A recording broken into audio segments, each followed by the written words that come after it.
ever suck the jelly out of a jelly donut and then fill it with chocolate swirl ice cream? I like to stuff a jelly donut with Reese's peanut butter cup, then put it in a warm oven and let the chocolate and everything melt into the dough. How about peanut butter and jelly on a chocolate-covered graham cracker? With thin layers of banana on top. Could I have a little lemon in my water, please?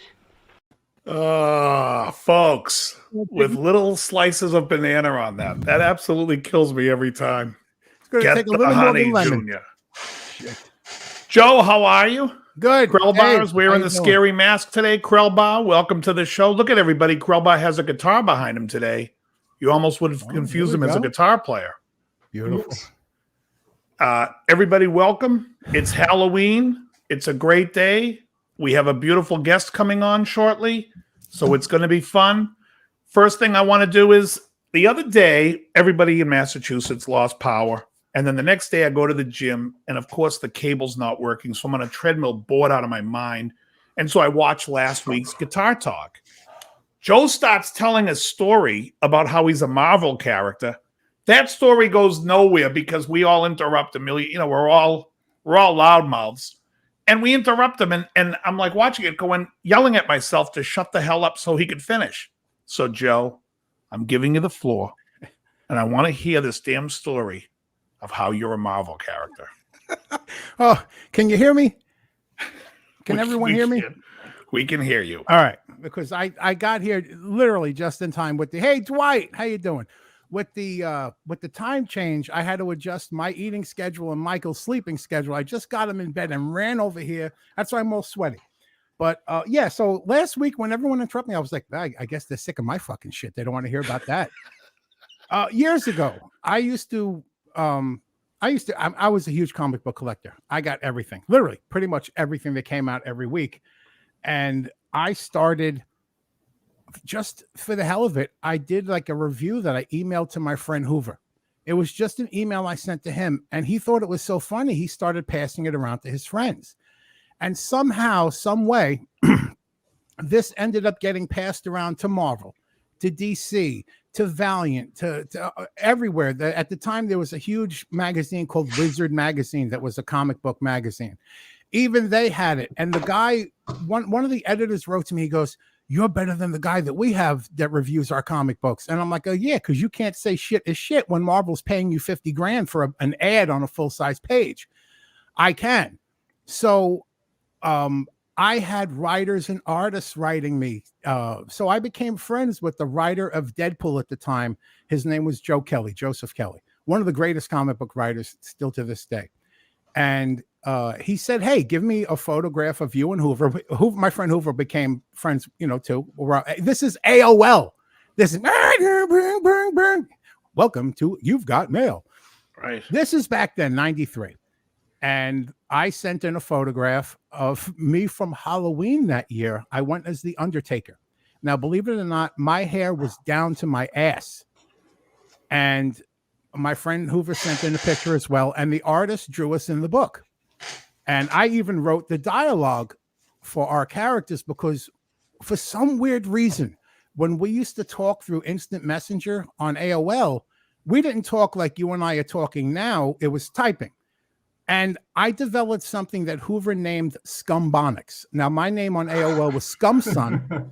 And my friend's Hoover's was Hoovertron because he liked Megatron from Transformers. Scumson has a backstory to it. And I used to airbrush t-shirts. I had a t-shirt airbrushed that said Scumson. My father sees it one day. He goes, "Scumson, what's that? That's hysterical." I said, "That's actually from you. You yelled at Michael Michael was my older brother who was a drug addict. You yelled at Michael one day and said, 'You're not my son, you're scum.' And then another time you said to him, 'I love you, son, but you're scum.'" And in my head came up with Scumson. My father's face turned sour, and his answer to me was, "Oh, you stupid motherfucker," and he walked away. So he went from liking it until he realized he was the, birth of it. So we're in the comic book as Scumson and Hoovertron. And when we used to type, I used to write in a way that was kind of a mesh between the Dumb Hulk and Bizarro. So my friend Hoover called it Scumbonics. So I wrote the dialogue for our characters, and every now and then Joe Kelly would send me an email and goes, "Can I use that joke?" Because I would, for my comic book reviews, which was called Scum Son Presents, a weekly comic book review, and there was a few jokes and some other, because I always signed everything, always hot and fresh, Scum Son. And he goes, "Where did you get that?" I said, "It's on the side of the pizza box." Remember, I was drinking myself and eating myself to death with pizza every night. And on the side of the pizza box was served, always hot and fresh. So that became how I signed my emails, always hot and fresh, exclamation point, Scum Son. And that's how I became a character in the Marvel Universe, which only a handful of people know about. And the funny thing is, years later, they did a compendium and they decided to name our characters, and they named me with some weird foreign name. And I reached out, and Joe Kelly wasn't even at Marvel at the time. I said, "What the hell's that?" He goes, "Oh, I forgot. When they asked me, I forgot about you guys being in there." He goes, "The way that you talked, the Scumbonics, they assumed that you were some kind of foreign character. So they gave me some weird, it's so fucked up." But I actually have scumson.com. I've had that since the early 90s. Wow. I have an email. Only Hoover remembers the email address, joe@scumson.com. I've kept it. And I'm sitting there, I'm a character in the Marvel Universe, and a review comes out and someone goes, "Obviously, this is Kevin, what's that guy, the Kevin Smith?" And I'm like, "Oh, fuck, no, that's me." It's like, not every fat guy is Kevin Smith, who he was heavy at the time. But yeah, that's me. That's my 15 minutes of fame. Very nice. And the funny thing is, my vlog started the same way, just me. Hey, Hoover, check this out. So you never know where it's going to go. All right, I also have some bad news for you tonight, Joe. Yes. Going to let it, here it is. The Incredible Hulk will not be presented this evening.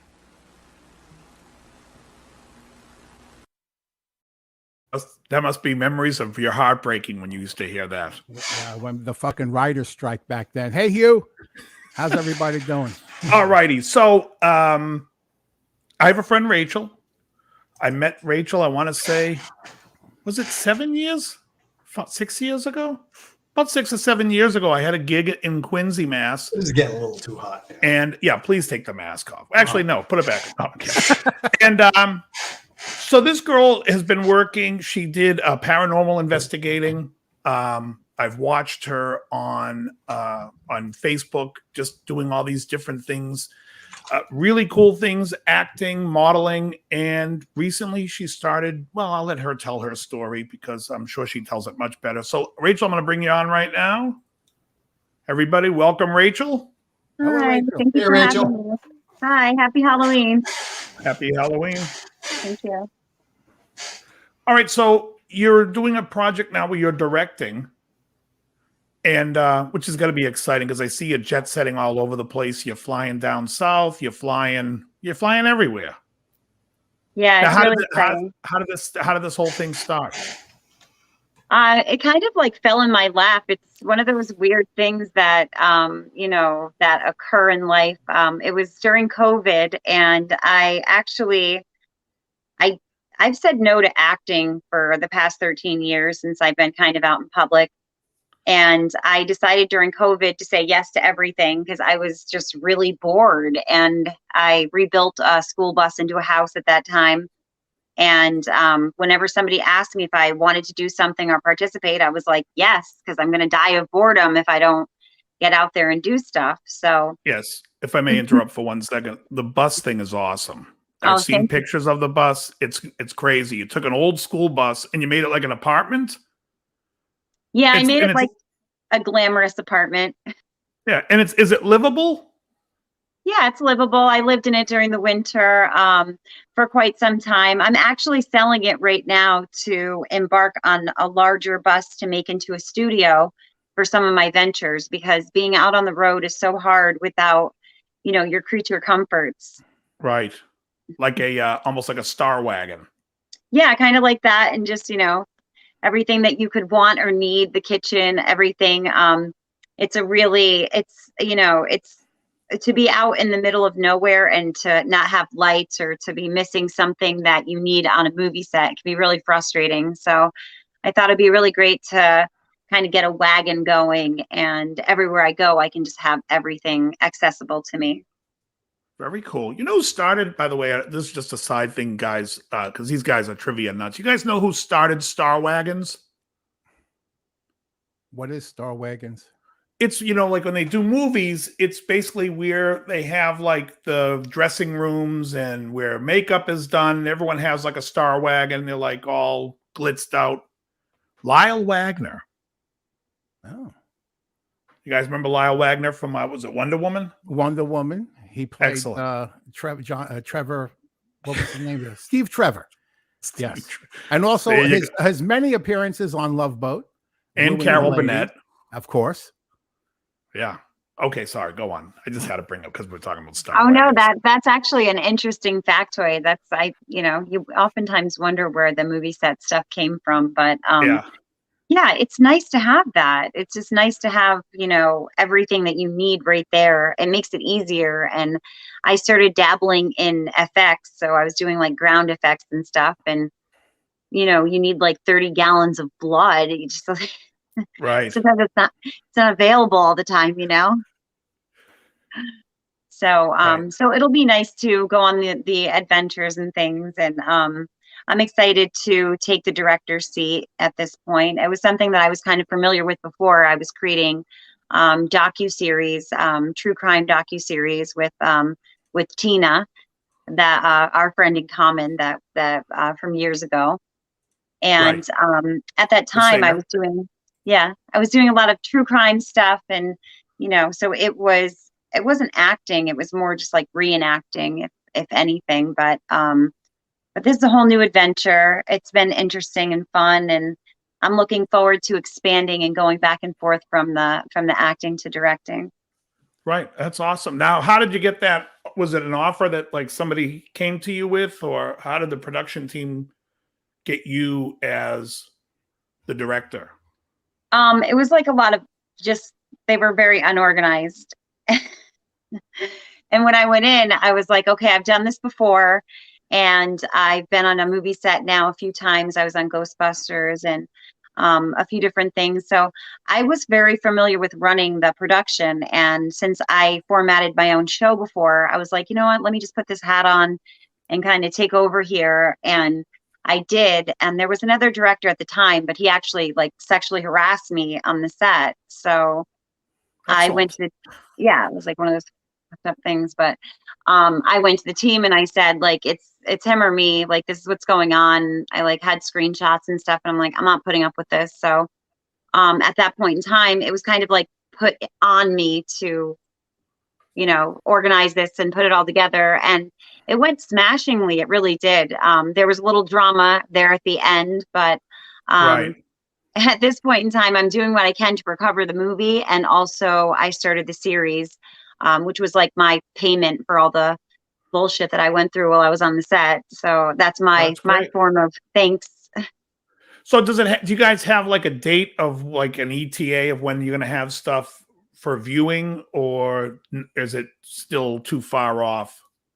It's it's in the infancy right now. I know that that we're still dabbling with a few things for post-production, but I know 2022 is the outlet date for the movie. And then for the series, I'm actually working on that right now. So I have a lot of interest resignated right now for people wanting to purchase it, and they want like a large number of shows, like a series of 36, 38. So right now I'm working on the content, which is really fun.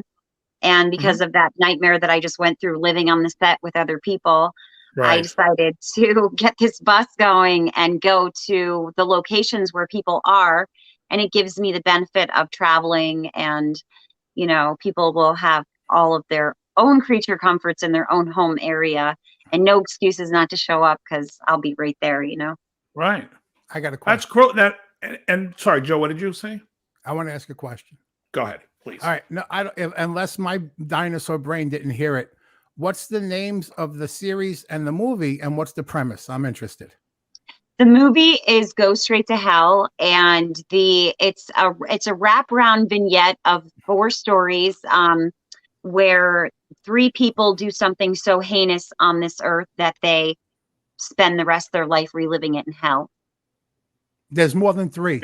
on this earth that have done that shit. No. Yes, yes.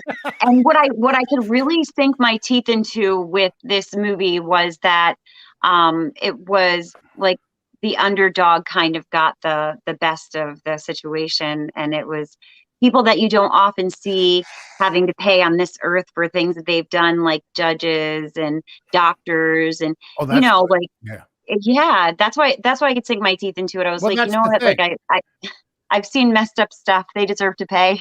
No, but that's the thing. The fuckers down here that judge everybody, they're going to get judged too by the just judge. Everyone's going to get theirs.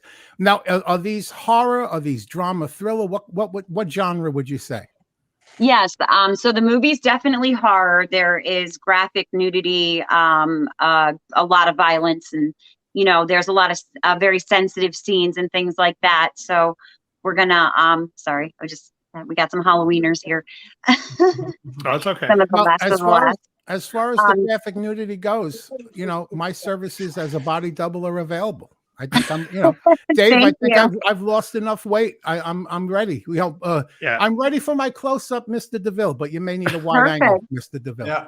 Yeah, no, perfect. I love it. Well, a lot of times with the B movies and things, we have the benefit of being a little more liberal because we are not worried about ratings, and we're not putting a rating on it like R, X, Y, Z, whatever the hell they want to call it. So we're uninhibited in that region, and we would kind of have to be, because some of these movies have a lot of graphic nature and nudity. So that's horror for the first one.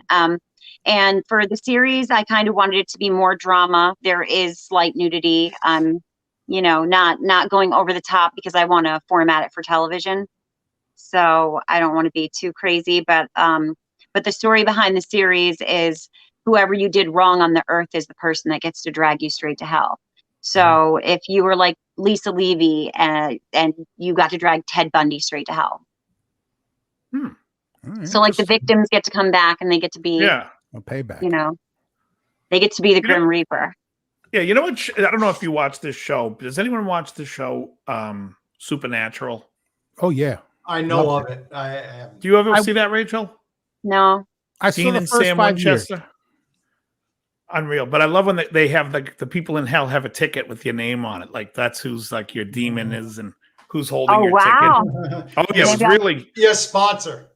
It's a great show. It's all about it's about hunting monsters from hell. Yeah. Yeah, and I've seen angels.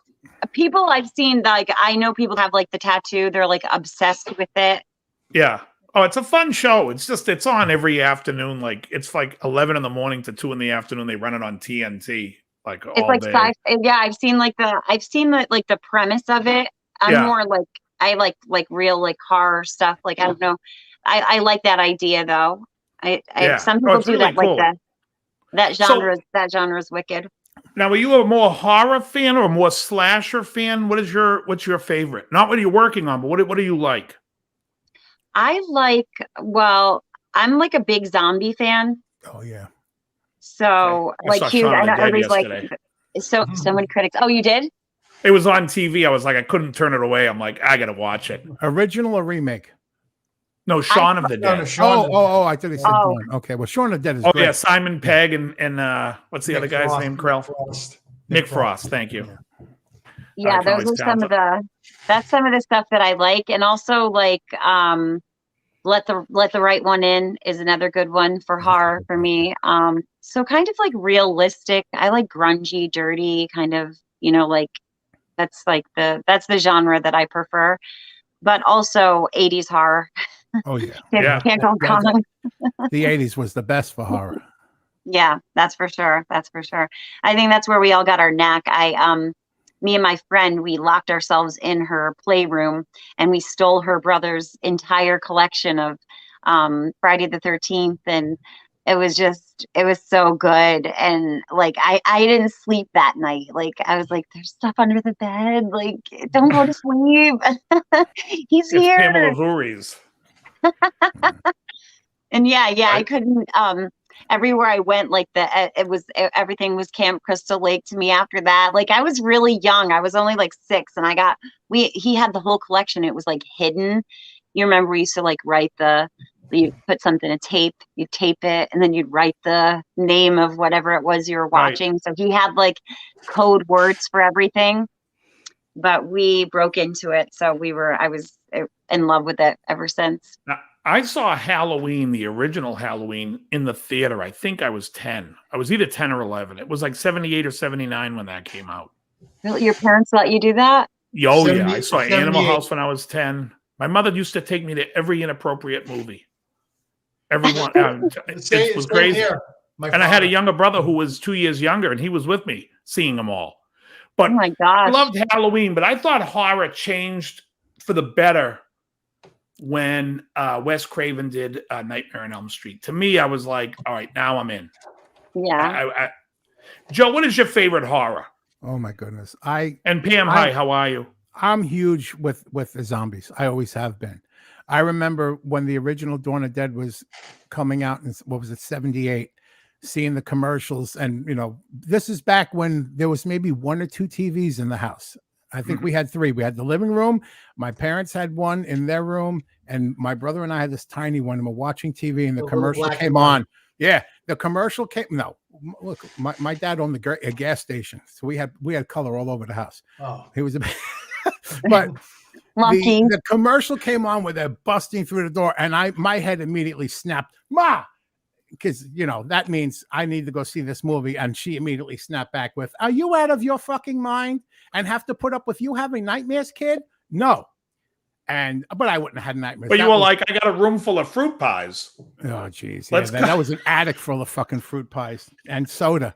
My father used to bring home soda by the cases. And he said, I remember the night he said to my mother, he goes, "If these kids are going to go through soda like that, I'm bringing home diet soda. Otherwise, I'd have been like creosote from Monty Python's Meaning of Life.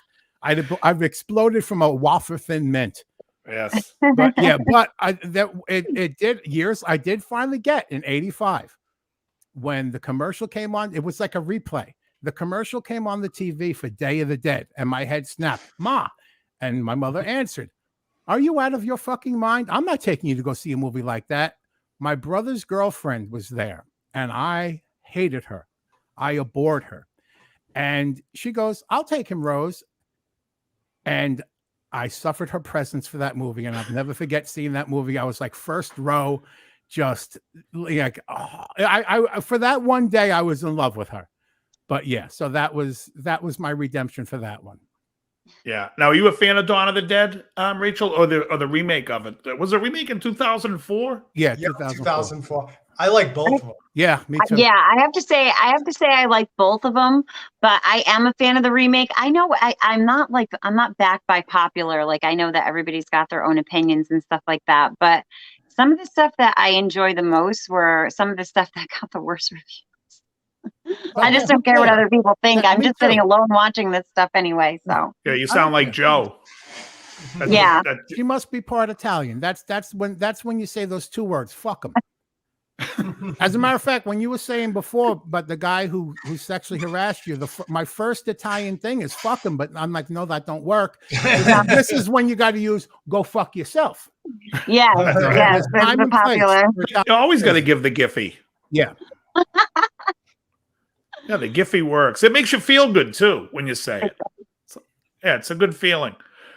So, what we were talking about, Dawn of the Dead, wasn't the guy from the original in the remake? He played the priest in the a lot of them Florey. were. 3 of them were. Yeah, I like the one with Mila Jovovich because that one's fast moving. Resident And they're like Evil? it's Resident Evil. amped. And she's Resident hot. Evil. There's actually a story Oh, I love. to it. And it's Yeah, exactly. And she's great. She's also great in her ex-husband's. I don't know if it's her ex-husband, but it probably is. Luc Besson's film, The Fifth Element. You guys ever see that movie? Oh, Yeah, I that's saw a that Oh, movie. she's great. Lilu Dallas, we get it. Lilu Dallas. Yeah, multipass. and she like Multipass. didn't even have to say anything to make it She's epic. Like, it was so good. Like, She's so awesome. good. And she was great with The Bruce concept Willis. It is was a great, awesome. great movie. You And remember the- Tiny You would Lister was in it. Yeah, Sorry. you would think it was a man that they were going to pull out of the machine because they're talking about like the perfect being. Like, you just Right. don't, you just don't imagine it being a female. And she looked great. She had the red hair, the orange hair, and the blue eyes. It was great. At You that see some of time, them she was photos, doing the Feria commercials like on a weekly basis, and she was literally changing her hair like every week. She was like the coolest. Yeah.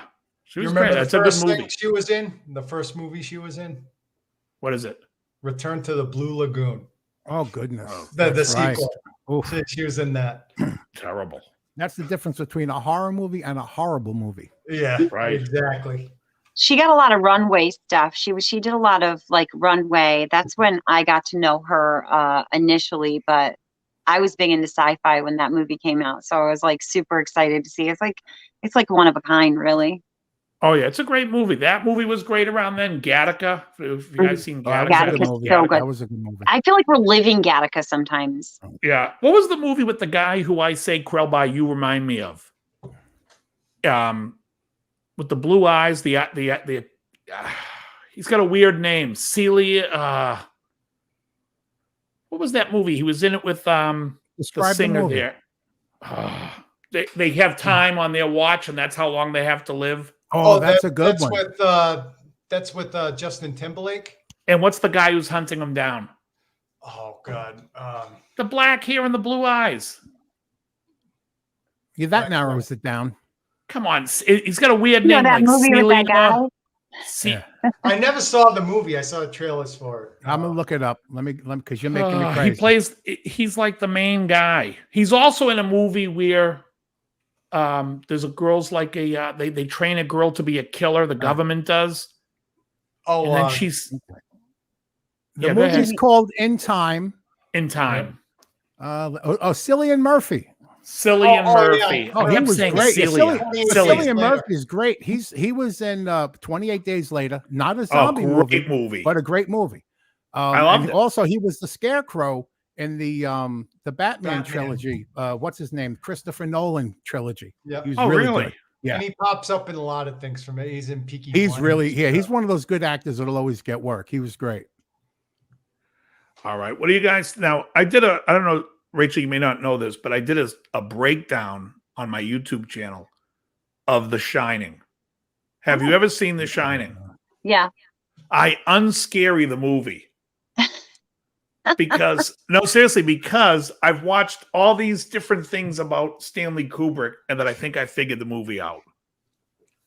And it's just an interesting watch. But I think when I was a kid, that was the scariest movie for the reason that Stanley Kubrick wanted it to be, because you don't know what the fuck is going on in the movie. Yeah. You have no idea. You have no idea what the hell's going on. And that scares people. Yeah, like, that's so true. And it's a lot of subliminal stuff too. Like in the very beginning when his big wheel shows up, and like that big wheel, and it's painted white and red, and then later it's blue and red, and it's like, what the hell's going on? Like you don't notice it, but it scares you. Yeah, it's just a lot of stuff like that. He was great. Yeah, he was. What's your favorite horror movie, Joe? Yeah. Hey? Yeah, what's your favorite horror movie? You're a horror guy. Shit, I can't narrow that down. That's like asking me what my favorite song is. There's just too many to love. They're all my children, and I love most of them, except for the really, really shitty ones. Like Grizzly with Christopher George? No, because even those are so bad, it's good. But favorite, I think. But to me, it's not even a horror movie. But I guess it is because there is some far-fetched stuff. But Exorcist is amazing. And if you look at the box office The Exorcist did, it's still like the biggest box office hit like ever. Yeah. When you and the money it made when you adjust for inflation. But I love that. I love a movie like Exorcism of Emily Rose. Yeah, I grew up on all the slashes and shit like Halloween, the original Halloween, The Thing. Man. The Thing and Prince of Darkness are just amazing. I looked up Prince of Darkness the other day. Amazon wanted $3.99 from me. I'm like, come on, you can't show me this piece of crap for free.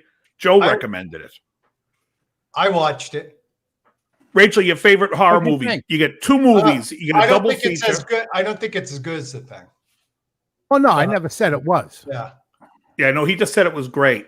Two movies. You got a double feature. You're renting a movie house. You have all your friends over. You get to pick the two movies for your friends to see. What are they watching? Let's see. This will change every time you ask me to. Oh, of course. I always say that when somebody asks me what's my favorite song, I say that's my favorite song today, this minute. Today, the Who knows moment. what's 10 minutes? It could be 10 minutes from now. I could be listening to the Village People going, maybe I am gay. No, I'm kidding. One of my worst fears is home invasion. And so the last house on the left, Ooh. it really fucked me up. Like the last sentence in it, like, why did you choose us? And he's like, because you were home. Yeah. Like that fucked with me. Like it like psychologically that got me so good. So that will weigh on my mind sometimes. I'll be like, checking the door, like, that's a true fear. That's something that can really happen. So, but the other one that like is like, it's like borderline shitty, but it's like so good. I was talking about it the other night is Leprechaun. Oh yeah. So bad. Leprechaun. I love it. But you got so that's so goofy and shitty. Jennifer Aniston. There are some, like, if you're going to do a double feature, like, if you're exposing someone to something they've never seen before, a good double feature would be Hellraiser 1 and 2. I think those are amazing. But I remember my favorite line, real quick, in 2 is when they go out and they're in hell and that like beacon light is shining and the guy goes, "Oh my God," and Pinhead goes, "Not your God, my God." That was the greatest line in the movie. I was like, that's fantastic. I had such a crush on Pinhead since like the age of 6. I don't know maybe because he was like untouchable or something. I don't really know, but it was like that. He's a war hero. Yeah, I was like he was so dark with that like long trench coat. He's like, I don't know, mysterious, all that stuff. But yeah, he's a hottie. Yeah, didn't that come out in 3? He was a war hero. Right, he was in World War One or something. The backstory. Yeah, they gave him. They gave him a. It was a World War II. No, number 2, Hellraiser 2. Because you see who he was, and there's the photograph of the actor dressed with holding the hat. Yes, and he kind of turns back into that, and that's how the other guy gets him. Yes, classic. All right, go on, Joe. What were you saying? Hellraiser 1 and 2. Oh, but there was one of the greatest movie experiences I ever had was watching for the first time with a friend. And it fucked me up the first time I saw it, is when you first watch the original Texas Chainsaw Massacre. Mm-hmm. And it comes on the screen that this is based on a true story. Yeah. And I remember I'm sitting there with my friend and she was there's a state called Texas. She was squirming the entire movie, and she goes, "Is this true?" And I was like, it was just, and then at the end, after it was over, I said, "Well, this is what it's actually based on." But the movie itself, when you sit down and watch it, for the first time, it's an intense movie. Yeah. Oh yeah. But I love when they say based on a true story. Is this true? Well, there is a state called Texas. Yeah. Oh, okay. Well, we got that part right. But there is some backstory to it, Ed Gein, right? Ed Gein. Yeah. Yeah, it was Ed Gein. Yeah, which is a great movie also starring Stephen Railsback. Yeah, that was one of them. There was one with Kane Hodder playing him. Yeah, too. but we always try to push Stephen Railsback, don't we? Don't we like to push Stephen Railsback's career since he's not doing anything? Kane Hodder. He did Helter Skelter, and he was in a movie with John Candy and Eugene Levy. And Peter O'Toole. And the stuntman with Peter O'Toole. So, Rachel, everybody in the chat, I'm sure, is wanting to know, how can they find, is there a website for this show, for this movie that you're working on? Is there anything for that? Or can they follow your social media? How do they chase you down and watch this stuff? Right now I have a Facebook page for the Go Straight to Hell movie, and I have a Instagram for the Go Straight to Hell series. So I'm actually looking for actors. So I'm doing casting calls on a weekly basis. And I am doing my best to go to the locations where they are. And so basically every week you'll see something new from me. I'll be on different sets in different places, and you'll be able to catch up. So I am on Facebook regular, Instagram Rachel E Hoffman, which if you want to follow my personal adventures for acting, that's where you can find me. Or you can find the Go Straight to Hell series on Instagram or the Go Straight to Hell Facebook page for the movie. Excellent. You know what you got to have on the bus now, because you're saying you're going to all these places. You have to have painted on the back of the bus. Have bus, will travel. I definitely will. I'll get my paintbrush out. And then you got to get a full length Dave Madden cutout that you can put in the window. Dave Madden played Reuben Kincaid on the Partridge Family. You can't go anywhere without Reuben. Come on, get happy. Come on, get happy. My God. I have Dr. Ian Malcolm that goes with me everywhere because I'm a huge like Jurassic Park fan. And so he's Do you have that pose? That pose where he's laying on his side with his chest born? My family, every time they see that meme, they send it to me. Like it's like a long running joke that I have this crush on Jeff. I like follow him and his wife on Instagram. Like I am obsessed. He's like in every planter in my house. Like I move him around. He's got his velociraptor wrapped around him. He's Hilarious. He's like my doll husband. The Fly was great. The Fly was a great horror movie. Brundle Fly. There was nothing he was in that wasn't epic. I just love him. Jeff Goldblum Invasion of Body Snatchers too, with Donald Sutherland. Not a big role though. And Leonard Nimoy was in that too, right? Yep. Yeah. Also, Jeff Goldblum, didn't he also replace Vincent D'Onofrio in CSI Criminal Intent? Not CSI, Law and Order Criminal Intent? I think he did.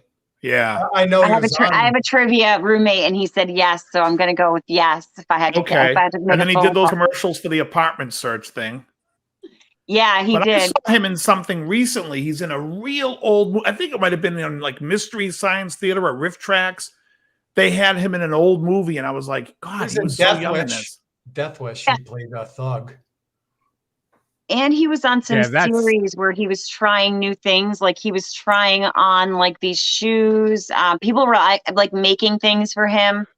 So he did a live. He's in Portlandia. Fred Armisen's show. He's in Portlandia. He was selling like the knot store, selling different knots. He's big news. Like he was all over the place. Like he had people. I don't know if it was like a marketing ploy, but they had him doing like he has like a shoe that was like made for him. It was a really cool show. He's got a really great personality, so he's really easy to follow. So it's just like one of those things. I'm like a huge fan. But everything he does, I worship. So. Oh, that's funny. I know he's watching right now, so like, hi, Jeff. Yeah, Jeff Goldblum has been a regular guest on the show. I'm surprised he's not on tonight. Now, were you a comic book fan too, like the whole comic book stuff, the Marvel? Because as you can see, I don't know if you can tell that Joe is a little bit of a Hulk fan. Just I think he's got the Hulk stuffed animal there. Yeah, it's Hulky. Yeah. I see it. I love it. Yeah, no, I'm huge Marvel. I met Stan Lee 3 times. Pleasure to say. So I'm a huge Marvel fan, but DC also holds a piece of my heart. So, and I read all the comic books, everything. So it's definitely all good. I have my favorites. A lot of people don't like, when it comes to like nerd talk and stuff like that. You guys would know Spider-Man 2099. You guys would know the multiverse and stuff like that. But, when I talk to regular people about it, they're like, what? Isn't that the same thing? Yeah. My favorite comic book character was always Veronica Lodge. Oh my God, yes. What a hottie. I loved her. And I always used to get mad when Reggie Mantle would hit on her. I'd be like, Reggie. What was Betty's last name? Cooper. Betty Cooper. Betty Cooper. And what was the principal's name? Because Mr. Weatherby. Because Kramer calls George it Mr. Weatherby. Yeah, it's all funny stuff. So you're filming. There are guys who write this. You have because I looked on the IMDb. There's a couple of writers, so they write everything. The writers are for the movie. I'm actually writing the series. Oh, right. I mean, so is the movie already shot? The movie is shot, except for that little mishap that we had that for the last 3 days that the movie wasn't filmed. So I'm trying to play catch up makeup right now. Gotcha. There's some bad behavior that I had to deal with that I was discussing on one of my other shows. Yeah. So I saw some of the comments on Facebook and I was just like, oh. See, I got worried when she said a mishap. I thought Alec Baldwin showed up and started shooting people on her movie set. No, somebody pulled a knife on me. Oh, goodness. Yeah, someone pulled a knife on me on my set. So it was pretty traumatic. And then the set for Axe to Grind in Oklahoma, my stalker paid $6,000 to be on the set and they allowed him to stay. And he brought a gun to the set and I called the police and nobody did anything about it. So I spent like the last show really outing the whole process and talking about it and talking about how I'd been victimized, unfortunately. And how I felt like my hand was forced with staying on the set because I was there contractually doing a job that I was paid to do. and still being forced to work under these kind of like really rigid conditions. So 24 hours before the Alec Baldwin thing came out, I was talking about, like, you know, I was preparing to do the show where I'm outing people for getting a knife pulled on me on the set. Right. And like, it was just a lot, like being sexually harassed, a lot of stuff. Like, it's 2021. You know what I'm saying? Like, there is no excuse at this point in time for that kind of behavior. Yeah, and I saw some of your posts about like people partying and whatnot, or just acting, and it's just unprofessional. I think I made a comment about it, that having you know, being professional, it should not be something that's looked frowned upon. It's like, yeah, no, and don't get me wrong, have a drink if you want after work, do what you want, but like when you're drinking on a consistent basis and it's putting other people on the set in danger, and you know, it's obviously it's going to change your ability to work the next day. And like, it was really difficult. You know, I can't be in a living situation with other people that have different habits than me. And I'm no angel. I drink, I have fun, you know, like I 420 all day, you know, like it's no big deal for me, but I don't do it in other people's space and environment and workplace, because that's fucking wrong. Like, you know, that's where you're supposed to be. You're supposed to be safe where you are. So yeah, but that's what I'm speaking out about on my own personal time. But I would like to continue to raise awareness in the indie community over, you know, the fraudulent activities and the dangerous positions that people are being put in. So thank you for the platform. You need Liam Neeson to be a bodyguard. He has a certain set of skills. Or Johnny Kramer in Deli Force. Johnny Kramer's right in Indiana.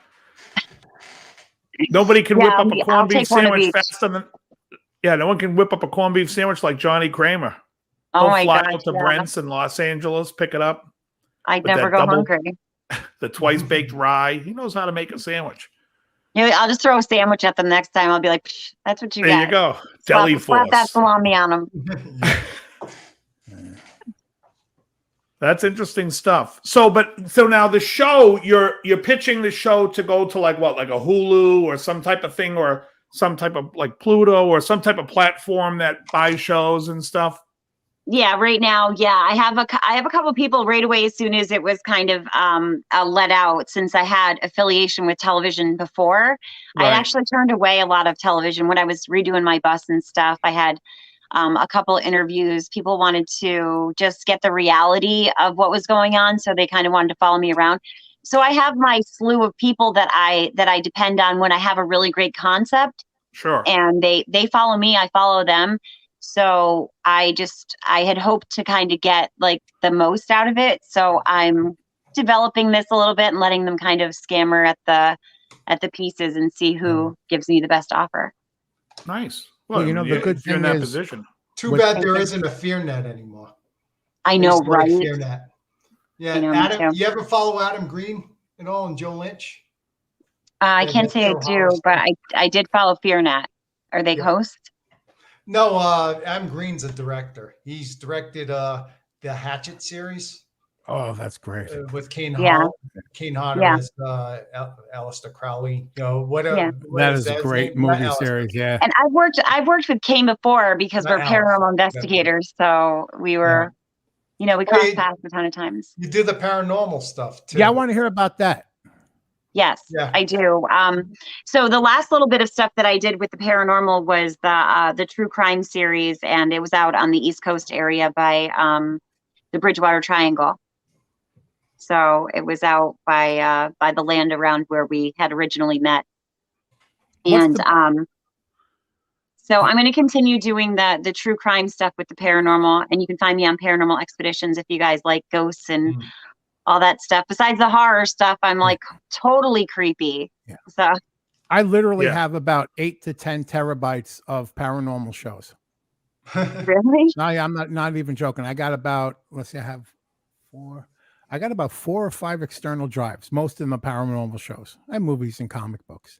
Yeah, the ghost what's the most compelling evidence you captured doing a paranormal investigation? I was at the Middleborough Town Hall, and I caught 9 snapshots on a thermal camera of a man dissipating completely out of form. So a thermal camera isn't based off light, it's based off temperature. So it's one of those things that's highly credible in the paranormal.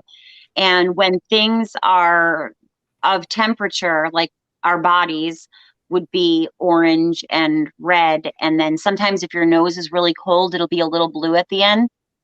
Yeah. And this person was completely void of color. And so that was one of the shows that I did on Bio, because they saw the paranormal evidence and they were like, can we use this for our show, for My Ghost Story? Cool. So I did, like, I think I did 2 to 4 episodes where they cut it up for the My Ghost Story. And you can I know actually I know the producer of that show. I have every episode. Yeah. Mark. Oh, Oh yeah. I played in a band with him. who? Cool. Yeah. Mark, I forget. I'm trying to remember his last name. The guy who owns My Ghost Story. Oh my gosh. Mark Yeah, no, Phillips. I originally was hired by Chris Sanders, who was the producer for the show, who's a friend of mine on Facebook Is too. My Ghost Story the one with the chair? They sit in that chair, the wood chair, and they tell their story. I think you're thinking was- a celebrity ghost story. No, it's My Ghost Story. I've sat It's in My that Ghost chair. Story. Yeah, I had to sit in the chair. I didn't have to, like I was forced. I sat in the chair too for my episode where they did like the kind of close up on people when they're telling their story. yeah. So you had to have like a companion or somebody that had a paranormal experience in the same building. So he had a rap party because he was rapping one of his seasons, and my buddy worked for him. So my buddy calls me up and he's like, "Hey, can you play 4 songs on bass at this party on Saturday night?" I said, "Sure. Send me the songs." So he sends me a list. It's 22 songs. I said, "There's 22 songs here. What'd you say 4?" He goes, "Well, would you do all 22?" I'm like, "Do you need a bass player for the gig?" He goes, "Yeah." I go, "I'll do the gig." So I ended up doing the gig with them. We had 2 rehearsals and we played the gig. It was great. Mark's a great guy. And he used to do another show called like the Highway Patrol. Real Stories of the Highway Patrol, Yes, I think was one of his stories. I've seen, and that was, I don't know what happened. Did you go to Los Angeles to do this show? I did. Oh, okay. So you were in West LA. It's like right off Sawtell in Little Tokyo. That's right. That's right. That's Yeah, exactly they have a little studio. Yeah. I lived 2 miles from there for years. I was Mark, in fact, there's a karaoke bar across the street from where his office is. That is the funniest thing at like 2 a.m. It is going off. You're like, what is going on? You can get sushi and watch karaoke right across from this guy's office. But that's Little Tokyo, right on Sawtell and Olympic. Yeah, it's amazing. Yeah, no, that was a really great, fun experience. And I think I had like 4 stories or something like that because I did the paranormal and I was always just running my camera constantly. Yeah. So that's hilarious. Yeah, it's a small world. That's so funny. But I some love of the Mark. same. I don't know if I actually personally met Mark, but my connection was curly Sanders. hair. I think they keep that chair in his office, so I thought that's where they filmed it, in his office. But in LA, yeah, oh yeah, it was in a that studio. building. It was a studio in LA that I went to. The chair was there. They gave me a plaque. They gave me a little plaque that is like a little tombstone that says My Ghost Story on it. It was so cute. Cool. And Ken was my producer. I can't recall his last name. So, but yeah, no, I had a great time. And I wound up going like a bunch of times. And I wound up going down there at the same time to pitch to 9 different network affiliate television stations for my own personal show that I was running at the time. But I think that I had like the Ozzy's kid there. He was my runner-up, so he got the Nick. Yeah, that's right. Jack. Yeah, so him and I were like him and I were going head to head for a show. Of course, he got it, I didn't. But did you see him? Because he's a short little guy. He's a short guy. I didn't see him, no, but they told me him at the Rainbow. Really? No, they told me that there was another show that was competing with me. They didn't say who, and then when I saw him on TV, I knew who it was because I was like, oh, okay. So my favorite sushi place was right across the street called the Sushi Stop, which was like right across the street from Mark's office. I'm trying to remember where they filmed because that's where we played in the studio is where the band and the party was set up. But that wasn't his office. His office was like upstairs. It almost looked like an apartment building, but it was an office complex. Mm-hmm. Yeah, it was definitely an office complex. We were in the hotel, so we were kind of. I think they had like an escort or something bring us over there from the hotel to the studio, and it was like only like an Caldwell hour. in the chat is saying you need to try Ruby's Takeaway. It just so happens to be a restaurant right near where he lives in Glasgow, Scotland. I think she does need to try Ruby's Takeaway. It's a restaurant. Takeaway. I'm putting that on my bucket list right now. He says it's great food. Mm. And oddly enough, it's in Scotland, right near a golf course. I don't know how that works, but that's well, next time I'm in Scotland, I will head there. I need to interject something. Yes, please. Just a bit of shameless self-promotion, Rachel. I do a vlog, a daily vlog. The last 3 nights and tonight have been my own personal paranormal stories. I'm like the farmer's commercial. I know a thing or two because I sing a thing or two, and a couple of them fucking 2 things you didn't want to say. But I'm going to put the. I heard today's. I listened to today's. Today's was a good. I mean, I think it was yesterday's. I listened to it in the morning. It was you're at the girl's house for Easter. Oh yeah, that was great. Yeah. I was at my friend's house for Easter, and I'm sitting. You walk in the house. It's one of those you go in the front door. Then there's a foyer where you put your hat and shit and like all that stuff, the coats. Then there's another door. You walk in. There's a stairs 10 feet down is the kitchen. To the right is the living room with the big ass L-shaped couch. I'm on the last end of the L-shaped couch. Dinner's over. Everyone's sitting down, and I'm sitting there, and I notice on the front door, the foyer door, there's a face reflected. So you know how your brain tries to solve shit normally, logically. So I'm thinking, oh, someone in the kitchen must be getting reflected. But then my brain was like, no, Joe, something's off about that. And I thought about it for a second, and I look at the couch and did a head count, and everyone in the house was sitting with me on the couch. There's no one in the kitchen, and everyone would have had their back to that door. And when I didn't say nothing, so I'm like, oh, okay, that's interesting. And then when I told my friend about it a few nights later on the phone, the next night, I said, hey, I didn't want to say nothing that night, and she goes, oh, don't even tell me that. You're freaking me out, because I came home one day and someone was upstairs. She heard someone walking upstairs. So I yelled up, hey, I'm home. And she goes, then I hear the faucet go on in the tub. She goes, I go upstairs. There's nobody there. So that was one of the stories. Yeah. Tonight's story. I like the fact you wait to tell her a few days later when she's home alone. No, by the way, you're home alone. Listen, She not to wasn't scare home you or alone. anything, but when I was in your house, I could have sworn I saw a man ghost in your house. Yeah, Oh, that enjoy your time alone. Enjoy your night. Girl's like, right? So, She's like, and by the way, I'll get have to the to house. look. He's in the basement. I'll have to check it out and see. I love to hear other people's stories. I get like booths sometimes at Comic-Cons to do promotional stuff, and people come running up to me and they don't give a damn about my story. They just want to tell me their story.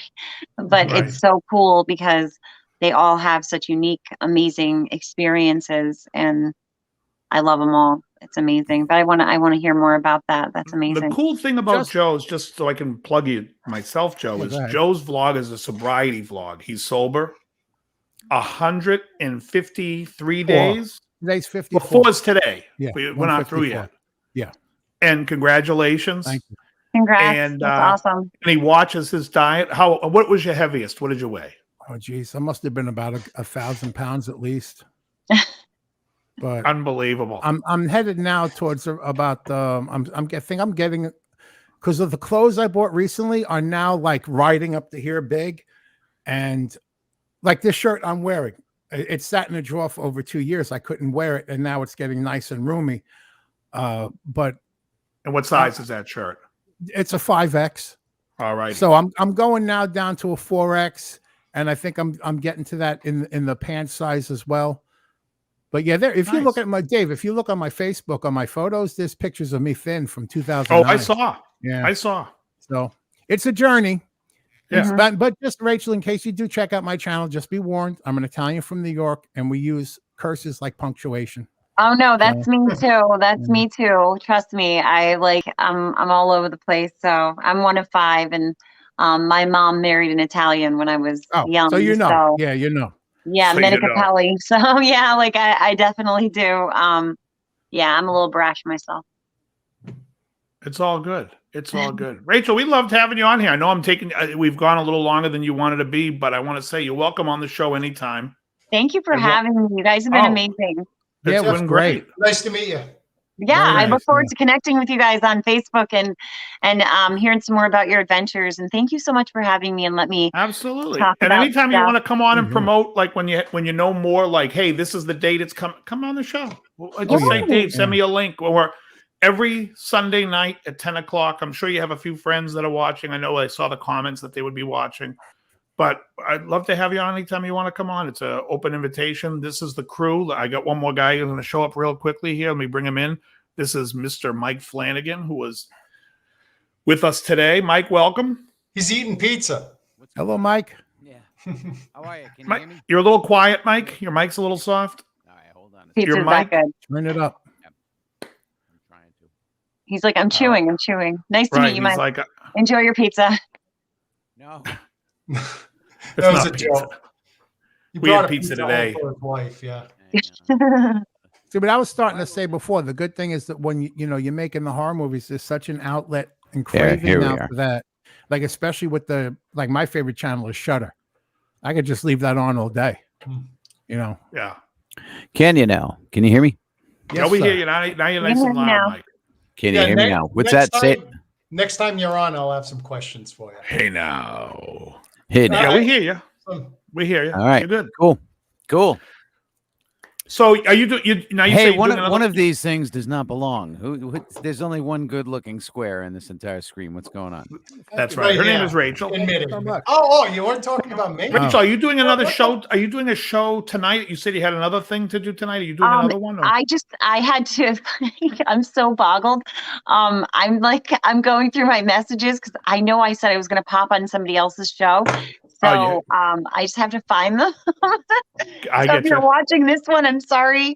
I had like a lot going on, but sometimes I talk to my friends too much, so it gets lost in the whole thing. So I'm going to go search. I think I have like maybe a pop in for another show tonight, but happy Halloween to you guys. Thank you so much Yes. for having me. Thank you, No. Rich, for hanging out That with was, us. We appreciate that was a it. premature clap. I'm sorry for that.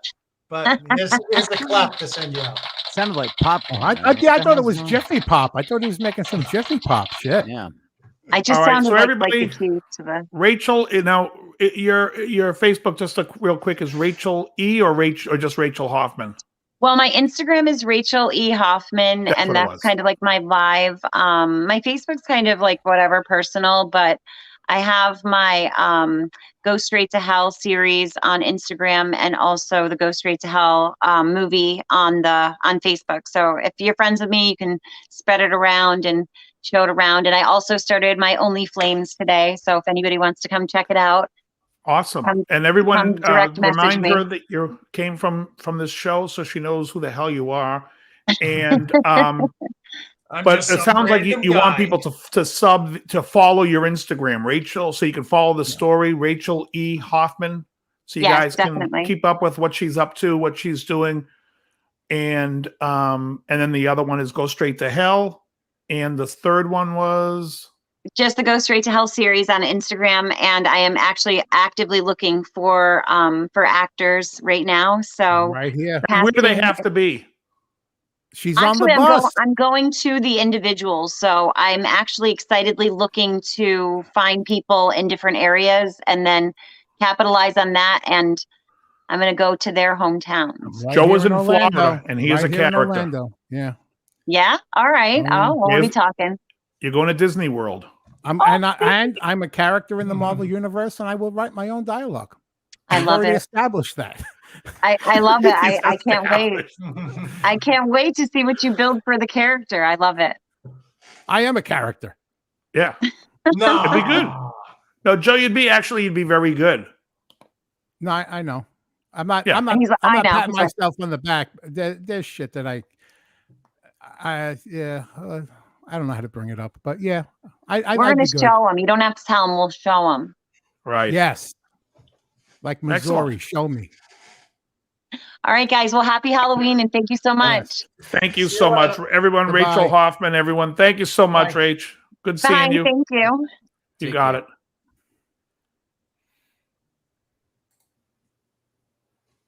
All righty. I freaking fell asleep again. I'm pretty bummed. You did. You did. You fell asleep. I'm pretty. You know bummed, what, yeah. Ryan? I think Ryan's messaged me, and he said he was going to be late. By the way, today, folks, just Joe, you're the odd man out so far right now. Just to say that the three of us went and grabbed lunch today. Me, Krelbar, Mike, and then we went and smoked cigars. And today I had the Romeo e Julieta Short Churchill, my favorite cigar. A friend of mine brought it in, and I actually even have a picture of Krelbar playing a guitar today. Oh, yeah, I actually play guitar sometimes. Did you play guitar? Did you pick that one up at the Esteban? He did. Esteban, yeah. Let me see if I can get that picture and share the photo with people so they can see that Tell Krelbar them actually. the bridge story. Oh yeah. Well, this is you're blocking it. So I went and played this guitar last week. Oh, this is when there was no bridge. And is it back? Okay. So I bring in some strings and I'm gonna, I clean the frets. The frets look like they were black, then they were silver. Everything's looking beautiful. I take the bridge off to see if there's a shim. I put the strings back on. The action is really low. It plays almost really great. It's just a hair low. So I adjust the neck and it's perfect. Then Krelbar starts playing it. And I'm like, oh, wait a second. I forgot to put the bridge back in. So we've been playing the guitar for like an hour without a bridge in it. I'm hitting notes and notes aren't sounding. It's like when you hit a fret and a different note or harmonic sounds. It's like, wait, this is like fretting out. What the hell? It's like, he's like, oh, right. I forgot to put the bridge on. I believe that looks like an Alvarez, guys. Is that an Alvarez behind you, Krill? Yes, it is. All right. It's an 8070 SC. Do you want to? They have a 500 brand. Excellent. Thank you, Dave Ennis. And by the way, real quickly, everybody, Joe, would you post that link one more time in the chat? Joe's going to post his link. If you're on YouTube and you want an entertaining vlog to watch every day, they roughly run about 22, 23 minutes. Sometimes he goes 28 minutes. He has been known. And but it's really excellent. Yes, we had some guitar talk. So when he pours himself a bourbon, it can go on for hours. So. No, I want to thank everyone who followed. At one point, I was up over 101 followers, and then it dropped back down to 96. So there must have been a few people that stuck their head in the door, said "fuck this, I'm out," and left. But yeah, they were like, yeah, that's okay. They were like, this guy swears. I can't tolerate that. Nonstop. Yeah. Krell, let's see that acoustic. I'll highlight you and show some people actually still come here for guitar talk. They haven't figured out the show yet. Well, I want to talk about the air conditioner behind. It's guitar. It's air conditioner talk. Yeah. Well, is that a beginner air conditioner or a professional one? All right, hold on. Let me zoom them. Boom. There we go. There we go. Hold that up now. Now everyone can still be heard. So if you guys want to make sound effects. Alvarez. All right. Yeah. It's good. I mean, these strings are dead on. These are like very, very old elixirs. Uh-huh. You can see it. Yeah. You can see the. Thank you, Lonesome Dove. Robert Self. But it's got a big sound for her. It's like. Alvarez on me. It's got a bridge. It's got a bridge, yeah.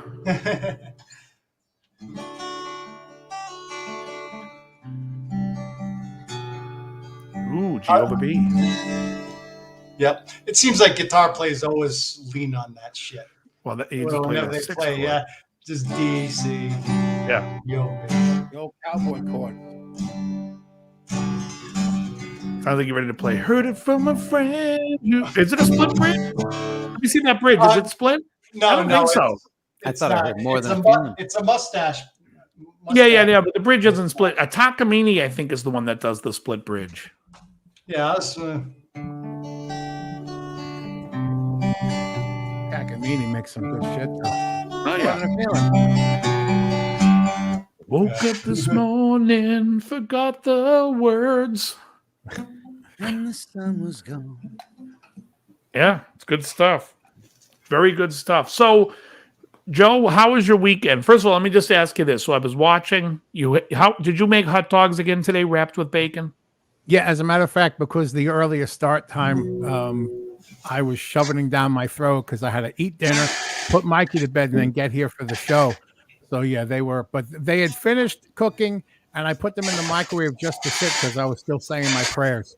So I was like, prayers first, then I'll eat, and then put Mikey to bed. Right. But I did have the same thing. You could see it on my show. I showed them last night, and I'll show them again tonight, the ones that I made. It's an exciting vlog. I have a very exciting vlog, and here's dinner: hot dogs wrapped up with bacon. Right. That's why you say the prayer before you eat. Yeah. Hey, Oh, Fez, Dave. what's going on? Dave, I did order some Diodarios. Oh, nice. Tonight. Yeah, I'm going to give those a try. Excellent. I like the 80-20s. That's my favorites, but the Fosters are good too. Fosters are excellent. For electric or acoustic? Acoustic.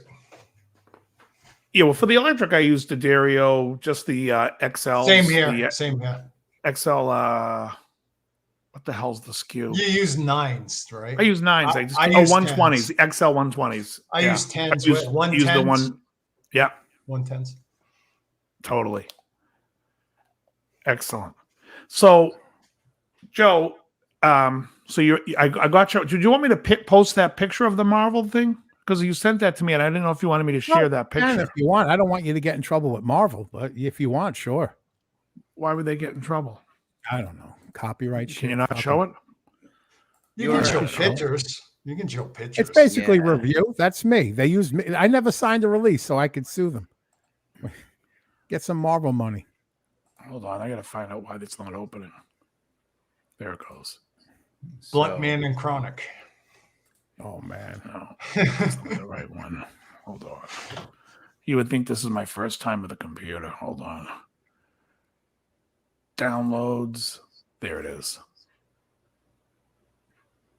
All righty, let me share that now.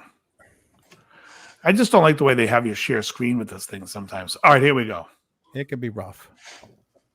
We'll figure it out. Is it not coming through? No, now it's I'm still here, right? Yeah, we're all here. Yeah. All right, it's not responding. Hold on, I'm gonna find out why. Google Chrome. Excellent. Let me see if I get rid of that.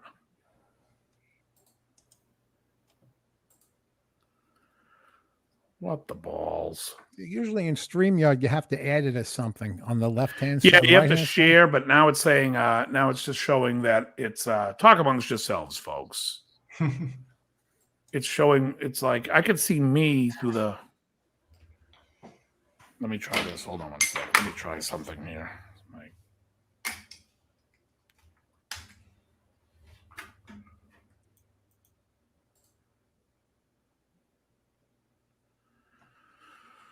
Dead air. We don't want dead air. Yep. You gotta have Yeah, good someone radio. talk. No dead air. Somebody talk. Well, I put new strings on my 7-string Schecter. See, that's the question I had. Is that 7 strings? I see I'm blind, but it Yes. looks, yeah. The Schecter Damien Elite 7. I restrung it the other night. I had the set of Cobalts and the set of Paradiems, and I Frankenstein them both because the Cobalts had 10 gauge, but I've recently discovered with my fucking Hulk hands, 10 gauge is like 9 gauge to me. So I've moved everything up to 11, which is now my 10. These go up to 11. So I put the really heavy ones on the bottom from the Paradiem set, and then it's the 11 gauges up here. Worked out perfectly. These are almost like a bass string. So, and it's tuned down to A. Instead of B, it's tuned to A, and it's perfect. So, like the Hulk, do you, Joe? Yeah, a little bit. The Hulk and the Thing were my favorites. So you got the Thing. He's not right behind me, but he's all over on the left-hand side, if you see him. Hulk and the Thing. The two big Marvel guys that always fought when I was a kid. Excellent.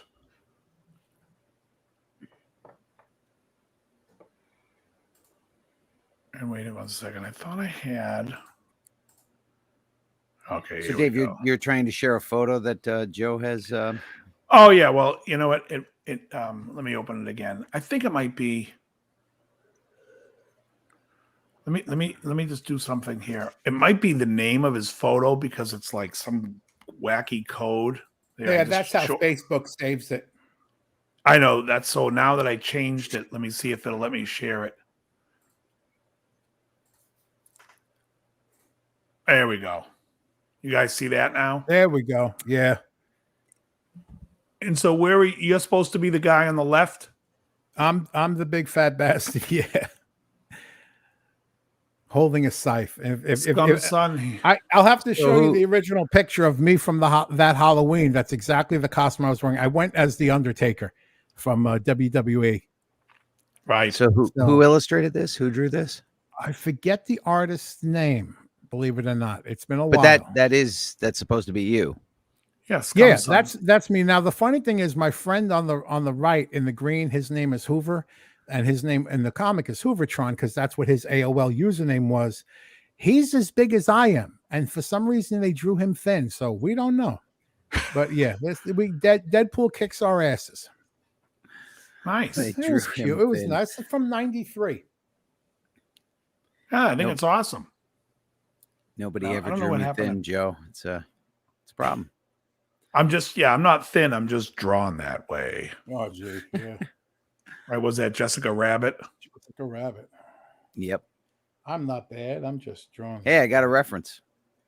What's that? Yeah, you did. You weren't getting any references today. None. Not on the reference game. You all sound like Dennis Miller to me constantly. I have no idea. I felt like Vic Morrow in the Twilight Zone. There we go. Understand what the hell I'm talking about, do you? Oh, gee.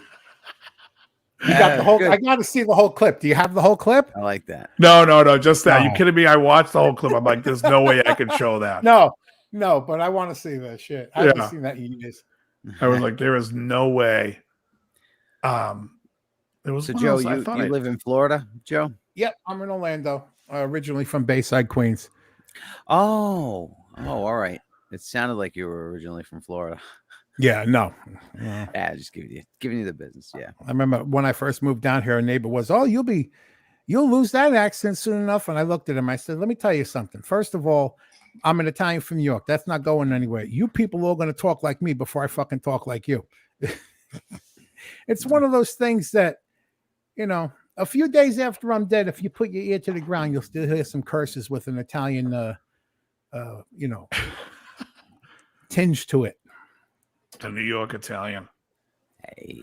So now let me ask you this question because we touched upon this and then I had to go back and watch your vlogs to catch it. So you're done eating meals now. Yes. So You will tomorrow, fast tomorrow with coffee. some coffee and water. The coffee I have for work and the water I drink. And then on Tuesday, Wednesday, Thursday, and Friday, I'll have two. It's called Keto Chow, the Okay. company that makes the shakes. I have 2 shakes a day. And then Saturday morning, whenever I wake up, that I'll have some breakfast. And I don't really eat a lot, so I'm normal eating on the weekends because I don't have that in me to eat. Yeah. If I buy a 24 pack of hot dogs, I can't sit and eat the whole 24 anymore. Like no one ever should have, but did you Now, ever, how much weight have you say you lost from your heaviest to now? 400 gosh. pounds? Well, 500 pounds? must have. I mean, the largest size pants I had was a 9XL big, and I'm down now to about a 4XL heading towards 3. All right. Because I'm just saying between you, Mike Flanagan, and Krelbar, I'm thinking there's about 800 or 900 pounds of weight loss. Could be. Mike, you lost what? 190, you said? Yep. How did you do it? At first, I had a sleeve done, and then now it's all a ketogenic diet. Yeah. I didn't go with the sleeve because I just saw a quick. Yeah, James Stewart. Yes, that is the white edition Katana Mark 250. It's beautiful. Sounds great. And I put off years joining the Katana cult, but it's as good as everyone says. Yeah, I never got the sleeve. We talked about this last week because even I said, and I had someone offer to get it done for me for free.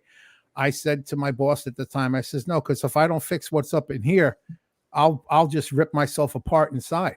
Because you have to fix what's in here, eating wise. Oh yeah, it's a discipline. It's it's no joke.